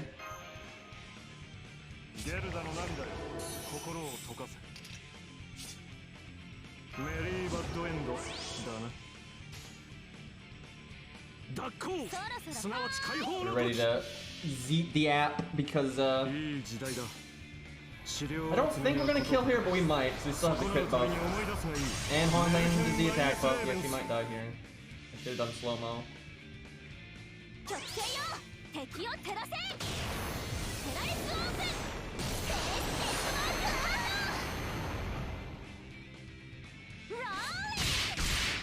Close, not quite though. Ooh, she tried to do the attack up defense up there. Thankfully, for once, she missed it.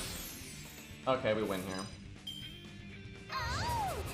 Okay, well, I mean, the team worked, and it was fine, and, you know, you can see all the star bombs going off here and there, you got a decent amount of crits, got this piercing vulnerability and all that, but it would have done a lot better if Moriarty didn't just get absolutely deleted on that one turn. Like, he would have already won by now, I'm pretty sure.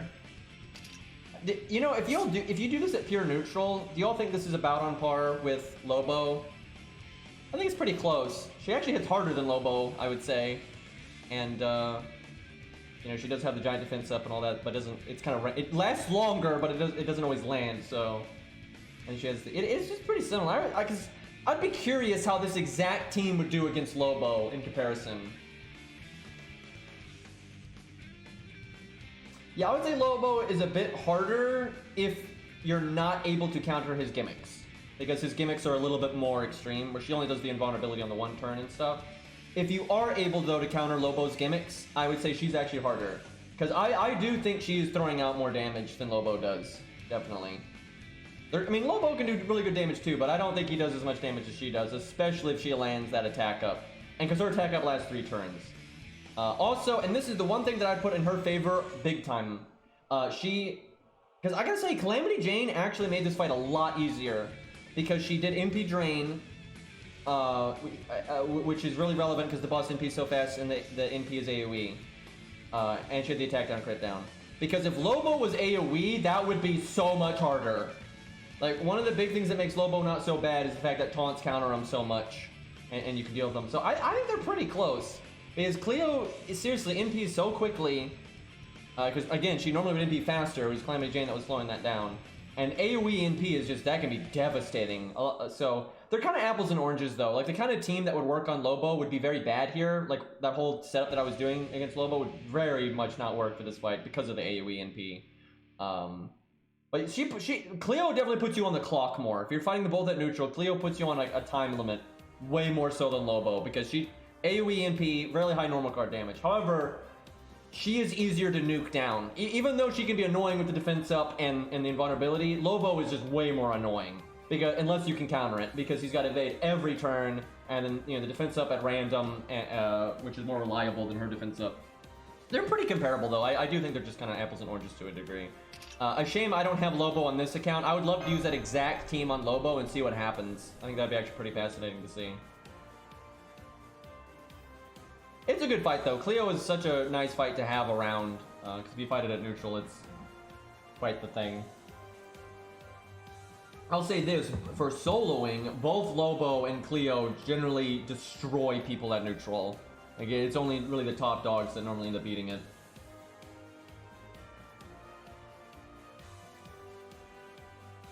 I probably won't do a bonus stream today because my friends are wanting to do stuff, but we have to do it not crazy late, so... Yeah, Hot Wheels is... do we want to do Hot Wheels against Lobo? I think that could be pretty fun. Or what do we have on this account? If I didn't have to switch back to Flo, I'd be pretty happy. So we have Cleo. That's fairly comparable. What else do we have? What do I have on this account? We got the Ishtar fight. We got the Dragon. That's not really good enough. We got Lantoria, but that's Lancer, so probably big no on that. We could try Cleo and see how it feels for testing something at neutral in a team setting. I'll also give it a bash. He's very... I tell you what, though, he's awesome for this because he has personal survivability. When you're fighting a boss with an AoE NP, personal survivability is a huge bonus. Like, freaking massive. Alright, we'll use the same restrictions, though, that we do for Lobo, so everything else on the team has to be, very, you know, normie, budget stuff. Yeah, sure, Ari. I think the only other one we got is, like, Arjuna's, but I don't think Arjuna is here this second, so yours is probably the best one we can have access to. Do we want to counter her or not? We counter Lobo a little bit, but we don't normally, like, super counter him with command codes. Oh yeah, Angra's challenge quest. That is definitely harder than Lobo and Cleopatra, I would say. Like, by quite a bit. That's one that you can actually test Lancers in. It's, like, hard enough. I mean, we could try it. Let's do this one first, and then maybe we do the Angra one. Because, Yeah, I kind of forgot about that one. That one is, that at neutral, that is crazy nasty.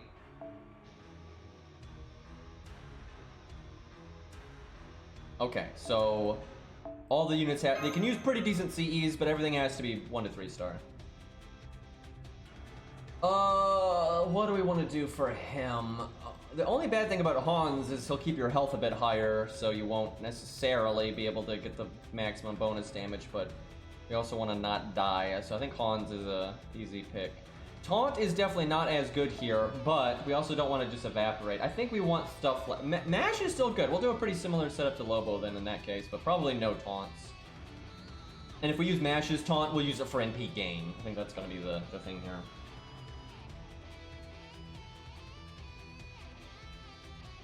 Feels bad, Ari. Remember, Lost Belt 6. Dude, we started Lost Belt 5 over a year ago. Like, guys, we're still technically in Lost Belt 5 right now, and NA is about to start Lost Belt 4. Like, are you fucking kidding me? Like, we're in Lost Belt 5 on JP, and they're about to start Lost Belt 4 on NA. It's like, can we get on with it, please? It's just nonsense. It's so nonsense. Is there a world where we want to use 2030 on Hans? Let me look at Hot Wheels' kit here. I wish Calamity Jane was a 3-star so I could use her in my videos more often, because I really do like her gameplay. Her outfit is ludicrous, but man, her gameplay is just really unique, and having pierced invulnerability that's targetable, there has just been so many fights where I'm just like bashing my face into the desk, like challenge quests and stuff. So I'm like, can I get some pierced invulnerability, please? And there's no budget units that let you really do that. And like, it's not a boss like class where you could use the few units that have pierced invulnerability like selfishly. So yeah, it'd be nice. I've still not used Canis against Ollinger. That'd be a solo one though, because she's such a strong Lancer. She would not need to be in the team, I don't think. We should do that though. Oh yeah, let me change the stream title now. We're not... the last stage was about all we had for Moriarty, even though it went absolutely terrible for him, but we really should have done that again, because really, that's if he had just lived one more turn, that would have been like really nice. Like, that would have been like a really clean, just boom, boom, boom, boom, boom. A lot of NPs going off, a lot of crits going off, getting the third skill off and everything. That'd have been excellent. Yeah, let's try 2030 on Hans. Let's see if we can get away with that. We'll do Demonic on Mash then. Okay, so Hot Wheels, Hans is definitely the most likely to die first. So I guess David. Do I think David, though, would show up too soon? Nah. It's funny, though, Lobo really makes you want to not use David, because he does help with the normal card damage, but he doesn't help with the NP at all. But with here, it's not like that in the slightest. We'll do that, so if he shows up too soon, it won't matter. You just want to make sure he can use the evade for the second NP, not the first one. But she NP's pretty quick, so that shouldn't be a problem. Okay, now at this point we would just we'd want stars. Fuma would be nice in terms of if you needed to survive another NP, but I don't think we're gonna need to survive another NP at that point. We should be trucking along pretty smoothly. Do Star Bomb.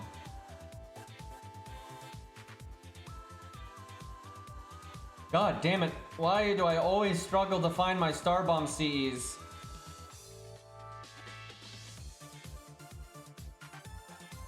Every damn time, dude. Holy shit, I just need to level them more.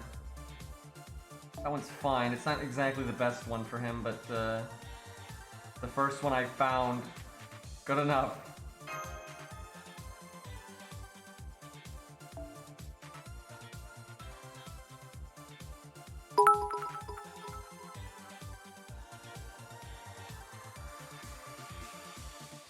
I don't think we're gonna get Avenger Artoria. No way. I think the caster Artoria is gonna be the only Artoria there. Maybe regular Artoria shows up at some point too, just because, you know, she's on the 2.0 thing, and you know it'd be kind of the time to do that. But I don't think you're gonna get another new one. I think other Artorias might show up, but it'd be ones that already exist. I think the only new one is caster Artoria. But who knows? You never know. They do weird shit. But I think they're going to want to focus on a lot of other stuff. I don't think there's going to be a lot of Camelot stuff there at all. What am I looking for? I guess Shakespeare. It's fine.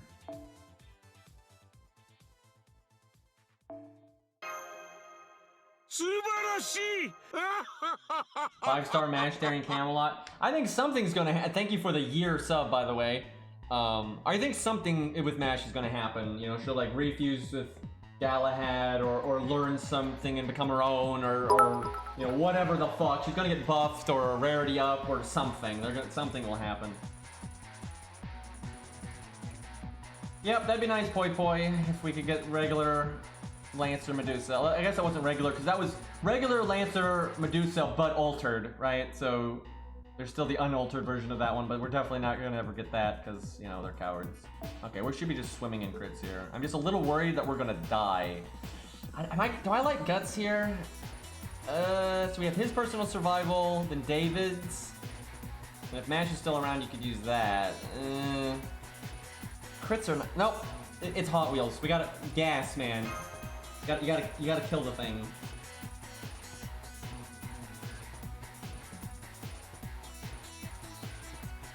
I hope we just get regular Galahad, for fuck's sakes. It's crazy to me how many people like super hype him or super hate him. He's such a hated character when we know almost nothing about him. Oh right, that would have been a reason to bring Atlas right there. Alright. I want to double Mash in P ultimately. She has no art cards right now though.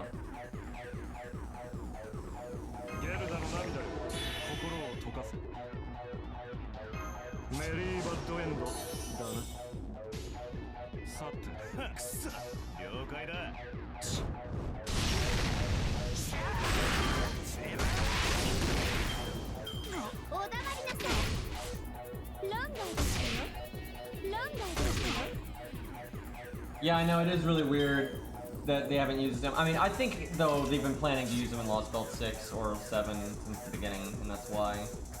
That would be my guess anyway. I hate the way the deck shuffled, man.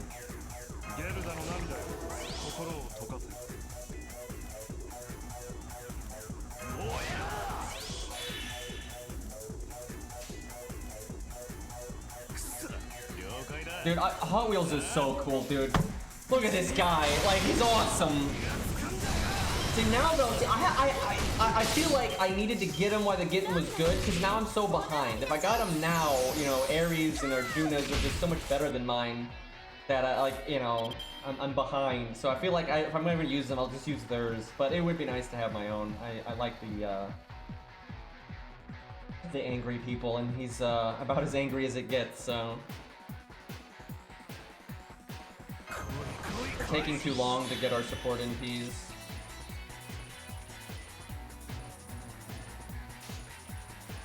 I really wanted Mashes. Do I not need his Buster card? If so, I could use, well, I'm not really sure. We'll see what happens.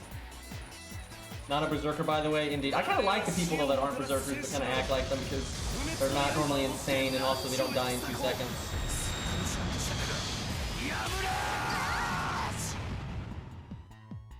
Okay, yeah, we know we needed the Buster. That's nice, though, man. That is, please don't kill Hans. Alright, she clears debuffs. Okay, her NP's coming up. How do I want to do this? Do I just let Hans die here? That's kind of disappointing. Man, look at that. If only we had like Pierce Invulnerability command. That's cheating, but dude, we could do so much damage with that if we had it. Like, oh my god, we could just shred this health bar right now.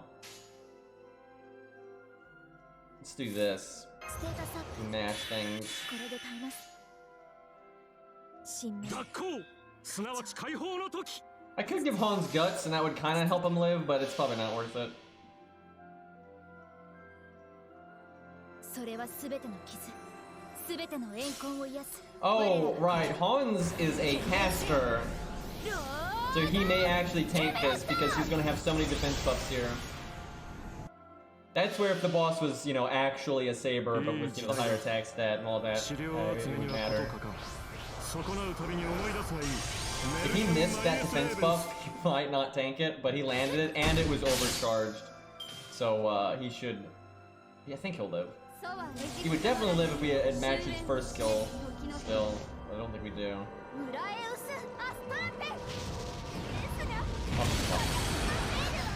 He's totally fine. Though, really though, him dying would not have been that bad because it would have let us cycle in another buffer.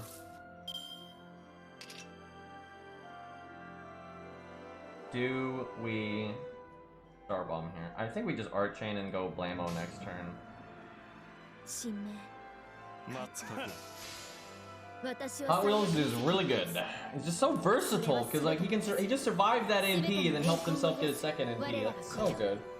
権限せよロードキャメロット Also, Match is pretty good too, by the way.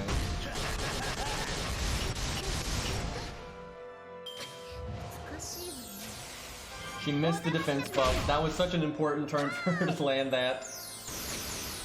She's got incoming. いいだろう少しばかり誇張して書いてやる Do I use the Star Bomb for quick crits when I don't have my quick buff? I'm thinking no. It's disappointing to not crit here, but...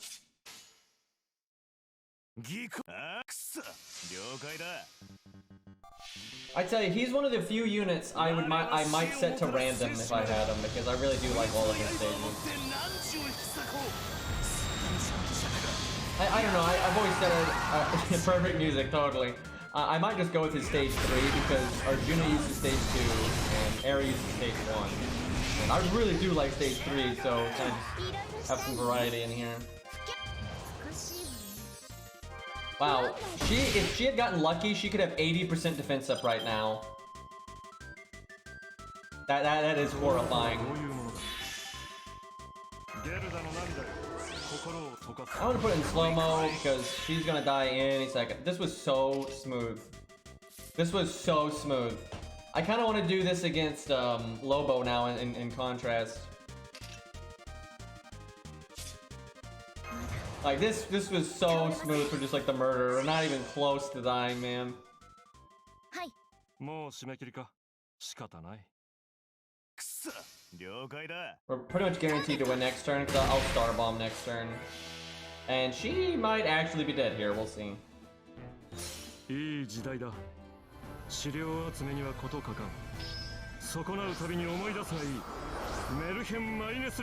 Yeah, if she always landed the defense buff, it would definitely be harder. Like, I mean, that'd just be nuts, but it's RNG, so... Woo, barely lived. Look how strong our next turn is. Look at all those buffs. Look at all those buffs, and we have a Star Bomb Mystic Code ready to go. Mash also kind of just went off on this one. We don't normally, like, use Mash this way for Lobo. But between Mash NPing twice in a short term and her first skill and Hans's NP, we just had so much defense up that just no damage. And yeah, I remember our Hot Wheels has soloed Lobo. He also soloed, well actually you haven't done it, but we know he can. Because he was one turn off and we weren't using a maxed out Hot Wheels. But he can solo Guadia, which is ridiculous. Because we weren't using an even remotely maxed out one and he was only one turn off, so... Kinda scary that. So we only got the one quick card, all the buster cards are in the next hand, but we've got, I mean, look at all these buffs. So, we have the quick up, so she's definitely dead here. Alright, let's go visit Angra, I think.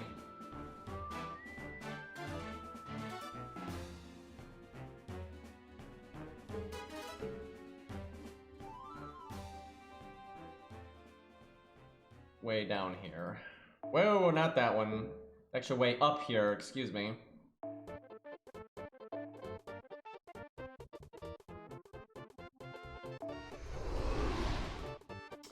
Okay, what do we want to? Who do we want to do? Do we want to do a team? We have never used this for testing in a team before, I don't think. Or we could try to solo with like Canis or something. That's gonna be so nasty though. So I'm gonna use Zaw's Canis, even though I think mine might be better for this one. But Zaw's already got the command codes, so I'm happy to just roll with that. If this interlude is laggy or not is kind of dependent on your device. That's how it always has been. You have a really strong device, it don't lag too much. If you don't, it's probably gonna lag.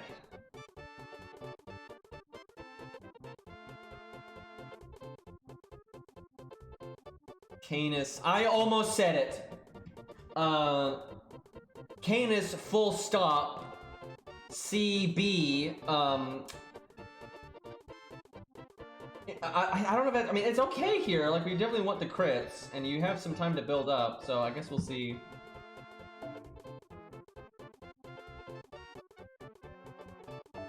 Hell is a CB. What? I guess this one, it's normally the best for her, weirdly enough.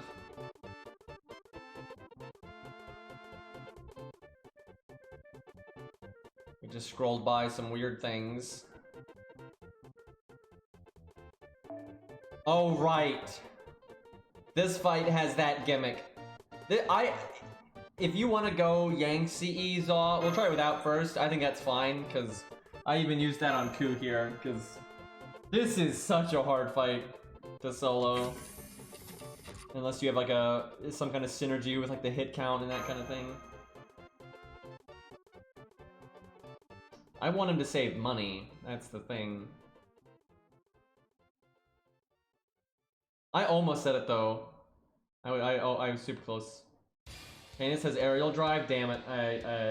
This could be alright though, we'll see what happens. Depends on how much like time we have to prep.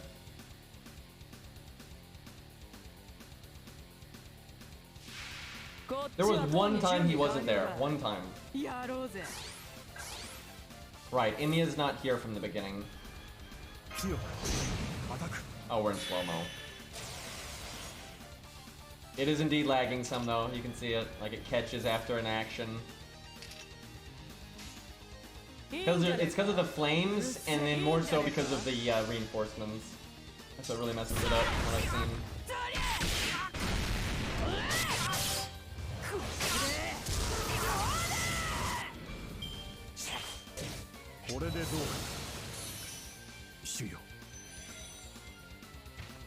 How practical and in what context do you think double Canis, one in front row and one last man? It's actually fine. It's totally fine.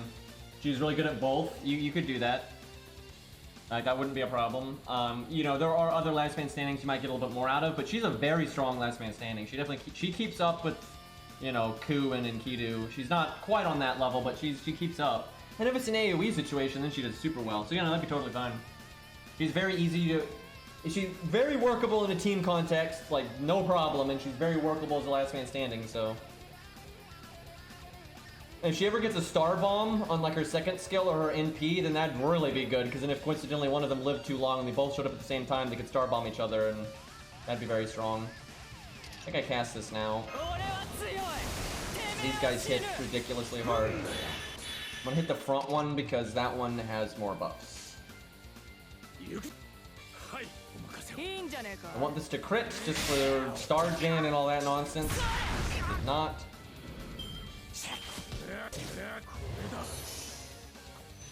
I've been very happy that Canis is a unit that I like, but then is also super practical, and I've been able to make videos with her like no problem.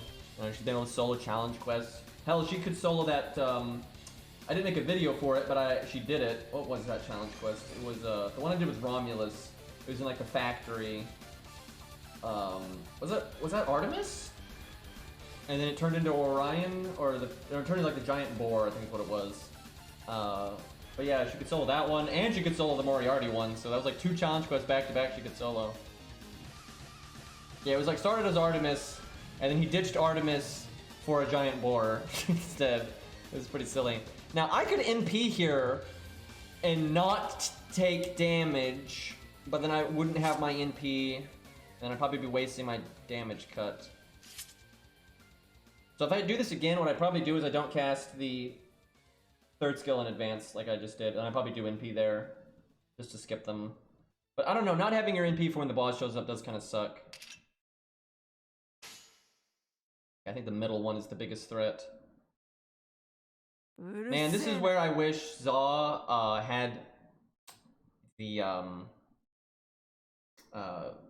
Santa Alter command code, because then you could also have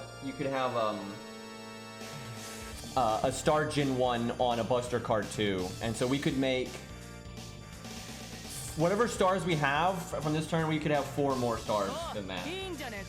Which, honestly, I think the Canis thingy might actually be good here, just because you do have this extra time to build up your NP. I'm not sure though. It's definitely not better than the Yang CE though. Wow, so she could have like 33 stars. That's not bad. It's fine, Canis won't crit anyway. We'll see. Wait, I thought Emiya was. Wait, why did Emiya not show up? I swear we'd killed enough. I guess I have to kill one more? I guess I should have MP'd then. Well, guess I'm MPing now. That's really unfortunate. You can tell I haven't done this in a while.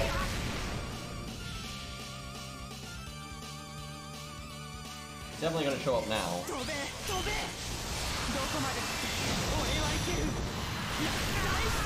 I bet you what I did with Ku is I probably bustered one, NP'd one, and then bustered another one or something like that. Actually, I probably buster, NP'd, then quick extra'd one. That's probably what I did. And I probably was able to get through them pretty quickly that way with Ku. Boy, I have not played this right. He has 3 health bars, and that's 400k on the first one. This is so much harder than most interludes, and like these guys hit so hard, like the Angras. Like they just ramp up like crazy. Well, we're about to have a bad time.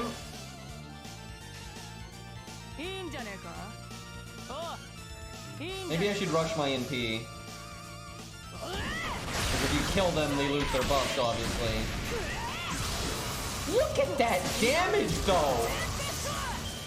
If only we had crit, if like we didn't have to use our NP, we'd had more stars and we could have crit more. And there's the evade. Damn it, Emiya.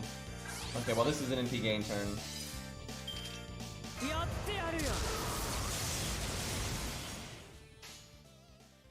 Really, the only turn that the Angras don't rip you apart is the first turn. From that point on, they start doing pretty insane damage.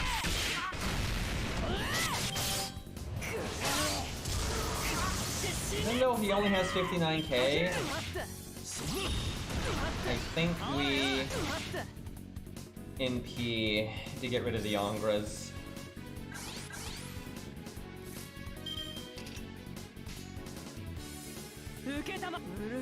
She might be able to beat this, but you're gonna have to really min-max a lot. Like, I'm telling you, this took, you know, some thought on Ku, and with how Canis plays, you're gonna have to sit down and really think about, first off, what command codes and what CE you bring and what mystery code you bring, and then you really would have to think about like your turn order and when you go for MPs. And I think she might be able to do it though. I mean, she's an impressive unit, and I actually think she's more favored here than Ku was, because I think having an AoE NP is actually pretty nice here.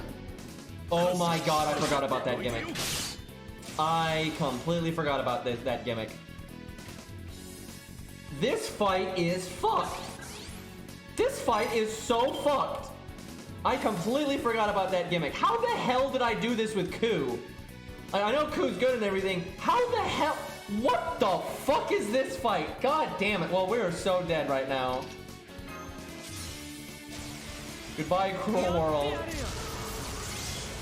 So, if you want to do this with Canis, you need to win crazy fast. You need to get... I think she still might be able to do it, but you have to get lucky, and you have to win so fast. You basically need a 3-turn Emiya. You need him out of... You need to be just big crits, NP, big crits, right? You gotta get lucky and just throw out all of the damage. And you have to line up all your cooldowns so you can be optimal with your damage for like turn when Emiya shows up. If she can't do it though, it is, as Zaw says, it's because of the dot. That might just make it impossible for her. But if you front load correctly, and if you can get really lucky and you can kill Emiya in 3 turns, you might be able to survive that dot. But that's gonna be tough. That's gonna be really tough. And you would definitely need the Canis, or the Canis. I almost said it. I almost said it there because I was gonna say Yang CE, so I almost just rolled off my tongue. I almost just. That's what happened last time. Fuck me, dude. Anyway, you might. I always guarantee you're gonna need the Yang CE or some other Pearson vulnerability because he not only does he have a bunch of health, but his final health bar he gets a bunch of invincibility for like multiple turns. I don't remember exactly how many, but like, it's fucked. It's so fucked. Yeah, for some reason, often when I go to say it's I say the Yang CE a lot, and sometimes you know I just because we talk about the whole Canis thing. That was like the one time I fucked it up. I was trying to say Yang and I said Canis instead.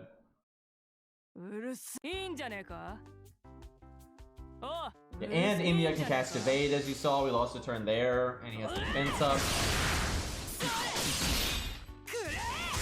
Look at this damage, though. Oh, man!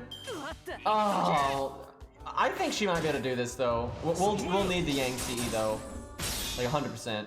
Because we need to be able to... We need a broken there, and then we need to be able to just kill him now. This next turn needs to be dead and done. So I think she can do it. Unfortunately, though, we're dead here. Yeah, you can't remove this dot. Let's see how much health his final health bar has.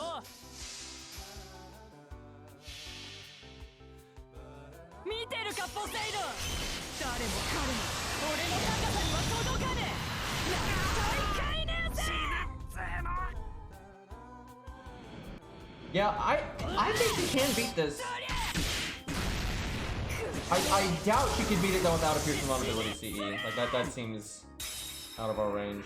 300k. She can handle 300k.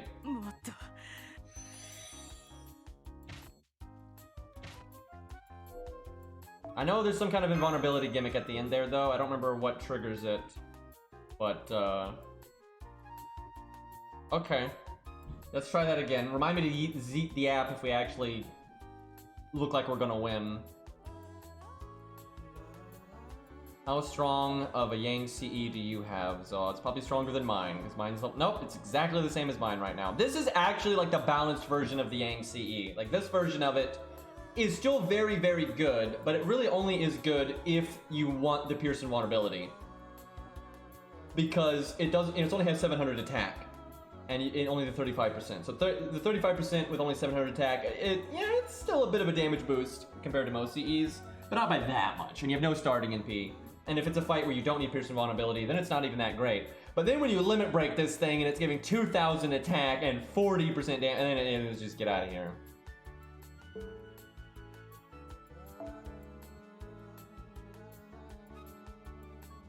Feels bad, Zaw. Feels bad. Maybe what I would do, Zaw, is I would go for one copy of the Yang CE. Because I think at level 40...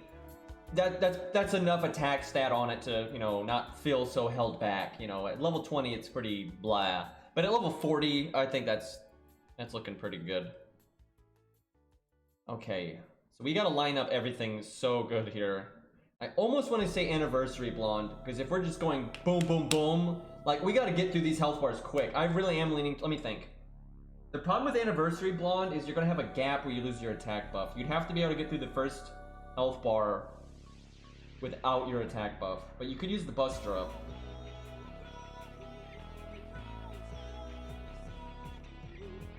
That is true, the Yang CE is probably never coming back. Well, actually, it probably will come back, it's just not often. They bring back the other old Summer CEs every once in a while. They do weird raid-ups where they, like, you know, they'll throw in, like, the old Summer Servants for, like, a day or two, and sometimes they slap in the CEs there, but that's not a very reliable way to get it at all, so...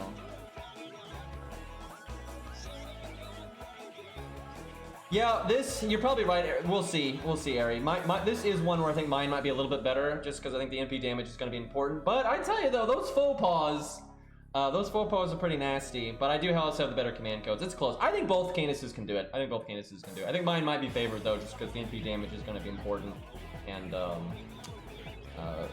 bit better command codes. But these are fine. I don't know if I want Atlas or let me think. How many? We gotta kill a lot of Angras. We're gonna NP this time though, I think. We're gonna have to get lucky. So yeah, the first thing is we're gonna have to get lucky with our NP game. I'm gonna try Atlas a few times, and if that's not working, we'll switch to Anniversary Blonde.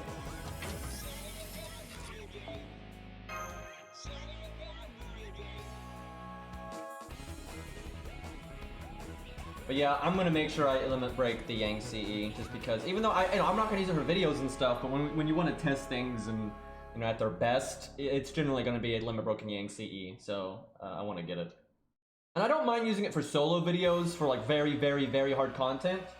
But I wouldn't use it for like solo content that's like not super hard. And I definitely won't use it for team stuff. Unless there's a fight that's literally impossible without it, but I don't think that's gonna happen, so... Okay, good opening hand. Or decent, it's got the command code and everything. Like, it's got what we want.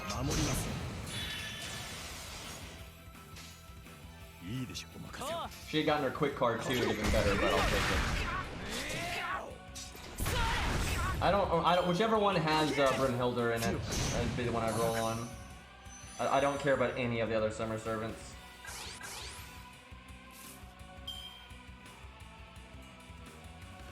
Oh, does the other one have, oh that's right, they added that other fight, yeah, so if the banners stayed the way they were, then yeah, I wouldn't do that one. Fuck, we didn't kill that Angra. We also have no NP gain this turn, this one's probably a loss. You have to get pretty lucky for NP gain, I think. Thankfully I already have a copy of it, so I only have to get 4.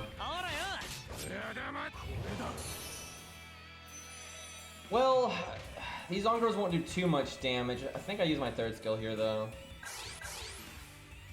No, well... Yeah, I'll use it. It's tricky. I need to kill this guy, then NP next turn.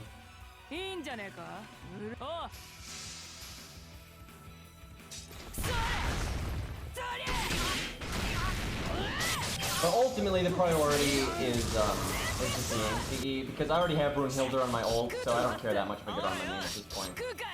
I mean, I'm not gonna complain if I get her, but the main thing is just get the Yang CE. The rest of it's a bonus. Go for more overkill to hit the weaker one.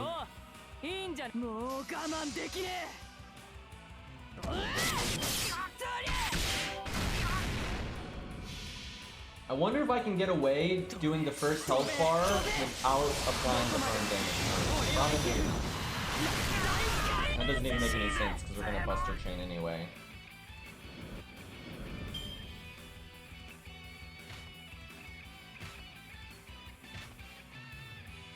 Okay.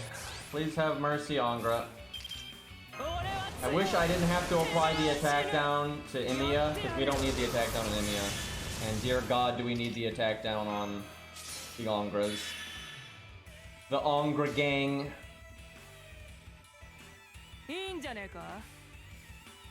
40% crit versus the way better MP gain. This turn is such an... Anniversary Blonde would really help here. Yeah, we have to get really lucky right here. We have to either... This has to crit or so... Okay. We gotta be able to break next turn, basically. You could break that turn if you got lucky, though. Like, holy shit, that would be strong. Nice evade nerd, although he does get the defense buff. I think I have vulnerability here. Then I'm gonna have to... I don't know if I can face tank. I don't know how hard his NP is gonna hit. Because I think I can NP next turn if we get lucky.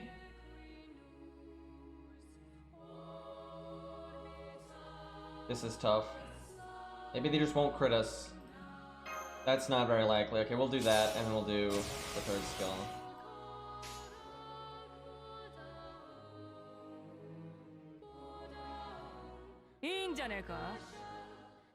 Please crit.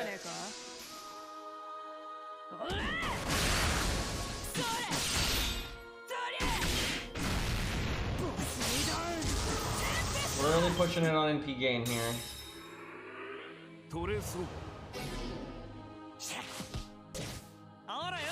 Thank you, Emiya, for having a high hit.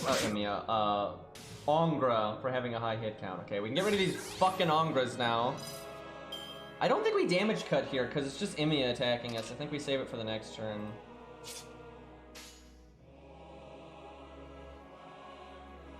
What do I do here? Fuck. Because we need to just destroy that next health bar. By Buster Chain, we're probably gonna break this one, but then we're gonna have no stars. We need to. Okay, I think we break this one, try to make stars, and then win that turn right after. This is gonna be close.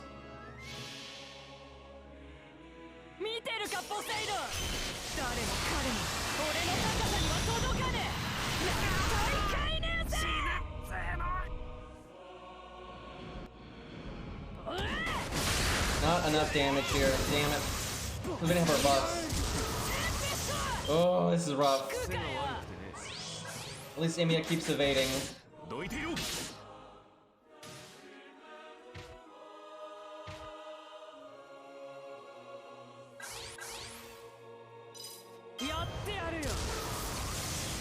I need to have my NP here. Because if I use my... Can I break without using my attack buff? He has 2 defense buffs. Probably not. Maybe we... Do I go for crits next turn? Do I try to do Buster quick?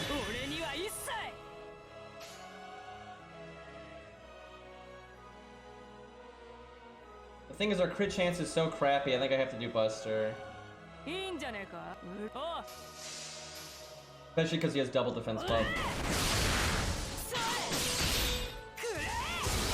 Although she crit, now I could have done Buster quick there. We overkilled so hard there.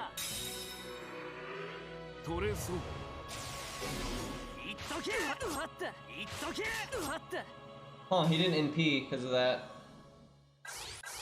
Oh, he gives them invulnerability too. I think it's 3 hits is what it is. It lasts forever and it's 3 hits is what it looks like. Or it's just, oh wait. It's invulnerability for 3 turns, unlimited hits. And yeah, he stuns himself, but who cares? They're the damage dealers. He didn't stun them. They're the ones that'll fucking rip your head off. That's 3 turn invulnerability for everybody. That's, yeah, Yang CE for the save here.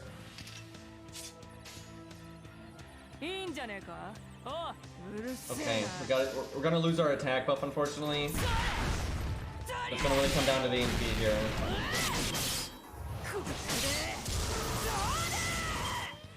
This is so close, though. I'm sure there's a way to figure out how to beat this with her, though.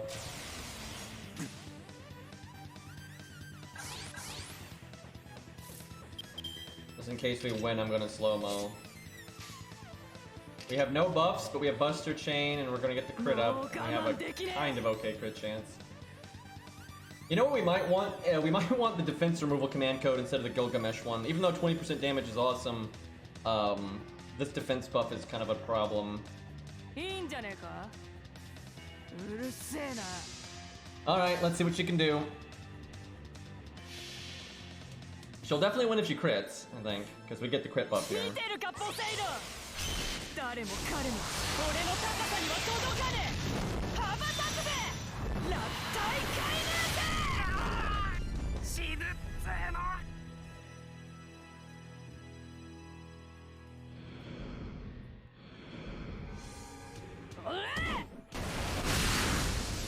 That didn't do quite as much as I would have liked. Oh, fuck. Oh, wait, they don't get to attack this turn. Because they're dead, because we have Pierce invulnerability. And he's... Oh, baby. Feels good. Yeah, because they're dead, so they have to refresh. So we win.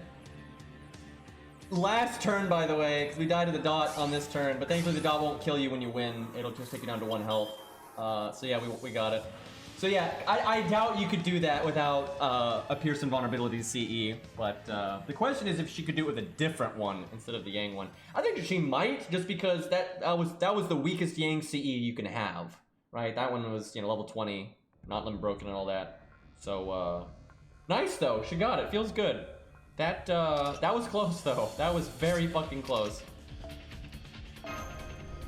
It really is nice being AoE, just to take out those Ongras. Not just on that final wave, that saved her ass, but on the other waves too. That was a real problem for Ku, because he just couldn't ever kill them, so without having to slow down a bunch. Yeah, that was pretty wild that Ku was able to solo that. Good times, man. I probably wouldn't make that a video just because I've already done it with Ku, and I've done a lot of other stuff with Canis, so I'll probably just look for something more unique. But maybe someday if I'm kind of bored and I want something to... what I'd be more likely to do is I'd make it a more highly edited video instead of a pure solo video. I just have more fun with it than that. But I don't know, we'll see. Maybe someday. Feels bad though that on the one hand, at some point I need to do this stage because for the 1 to 3 star account, I need the Bon Angra support. But I love having this stage around, so I'm not really sure what to do about that. Because yeah, you can clearly see. I mean, this is on par with the challenge quest. It's a little bit easier. It's like an easier challenge quest, right? But it's definitely, you know, it's a pretty solid fight because again, you don't normally have the Yang CE. Like that made that fight a lot easier because of the Yang CE. If you don't have the Yang CE, it is nasty as fuck. And Kidu would have a very hard time soloing that.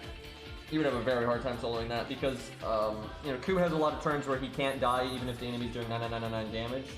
Enkidu only has a few turns like that. He's got some gaps. However, Enkidu does so much damage, and he does have so much health. He might. I wouldn't be shocked if he could do it too, especially if he's upgraded all the way.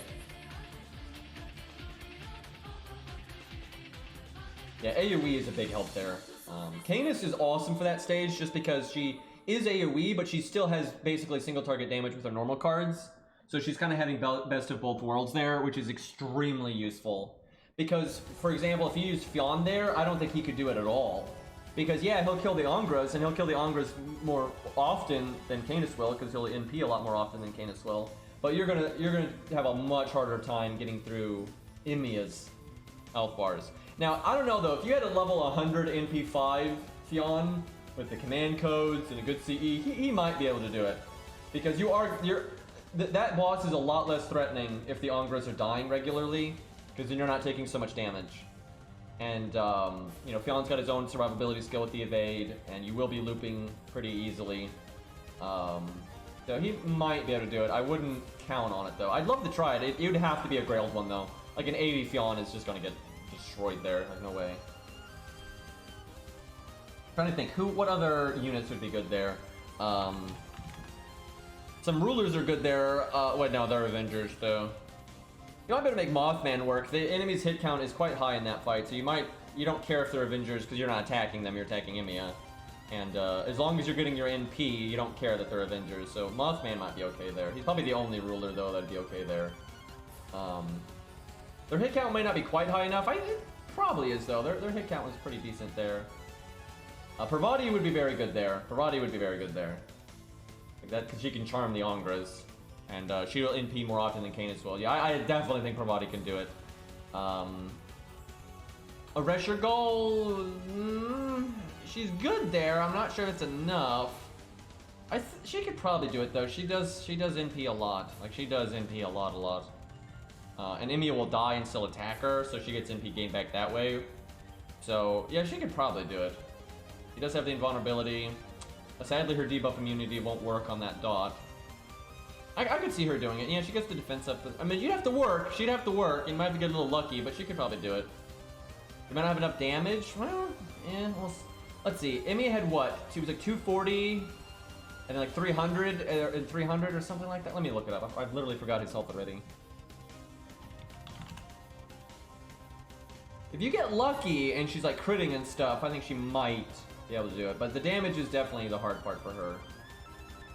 Let's see, he's got, oh Jesus, he's got 400,000 health in the first one, then 350, then 300. Man, that is, why is this an interlude? Like, what the fuck? Like, Imia's got over 1 million health, and then there's gimmicks where he's, you know, got the invulnerability for 3 turns, and the Angras are hitting unbelievably hard.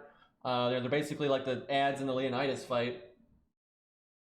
That is wild.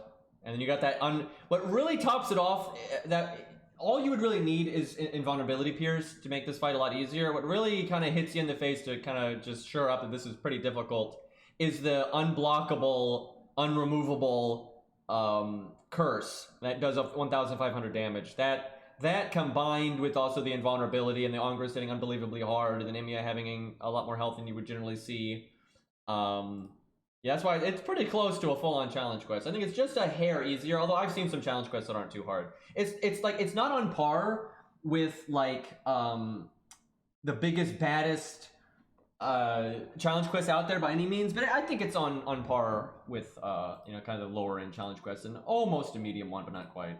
If you couldn't get past the invulnerability, then I would say it's a bit harder, but.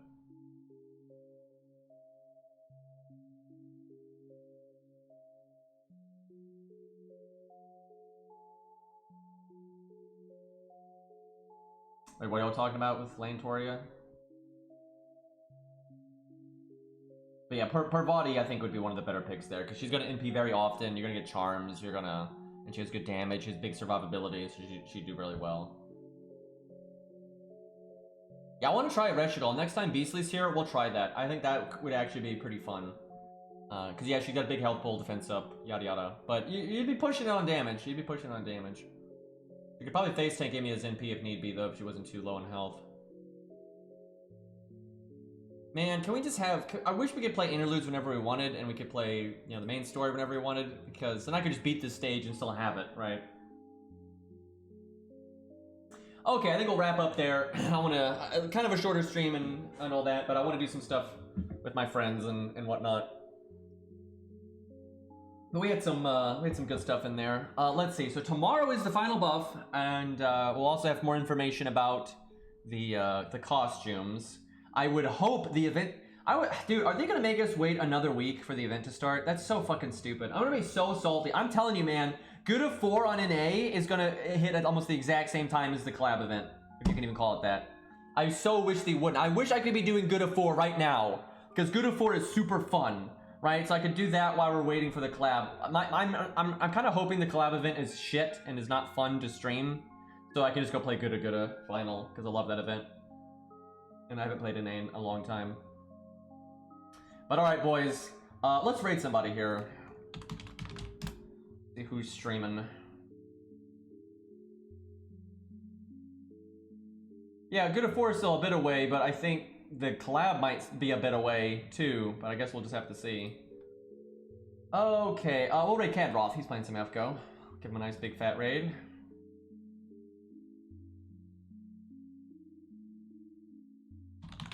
Alright, boys.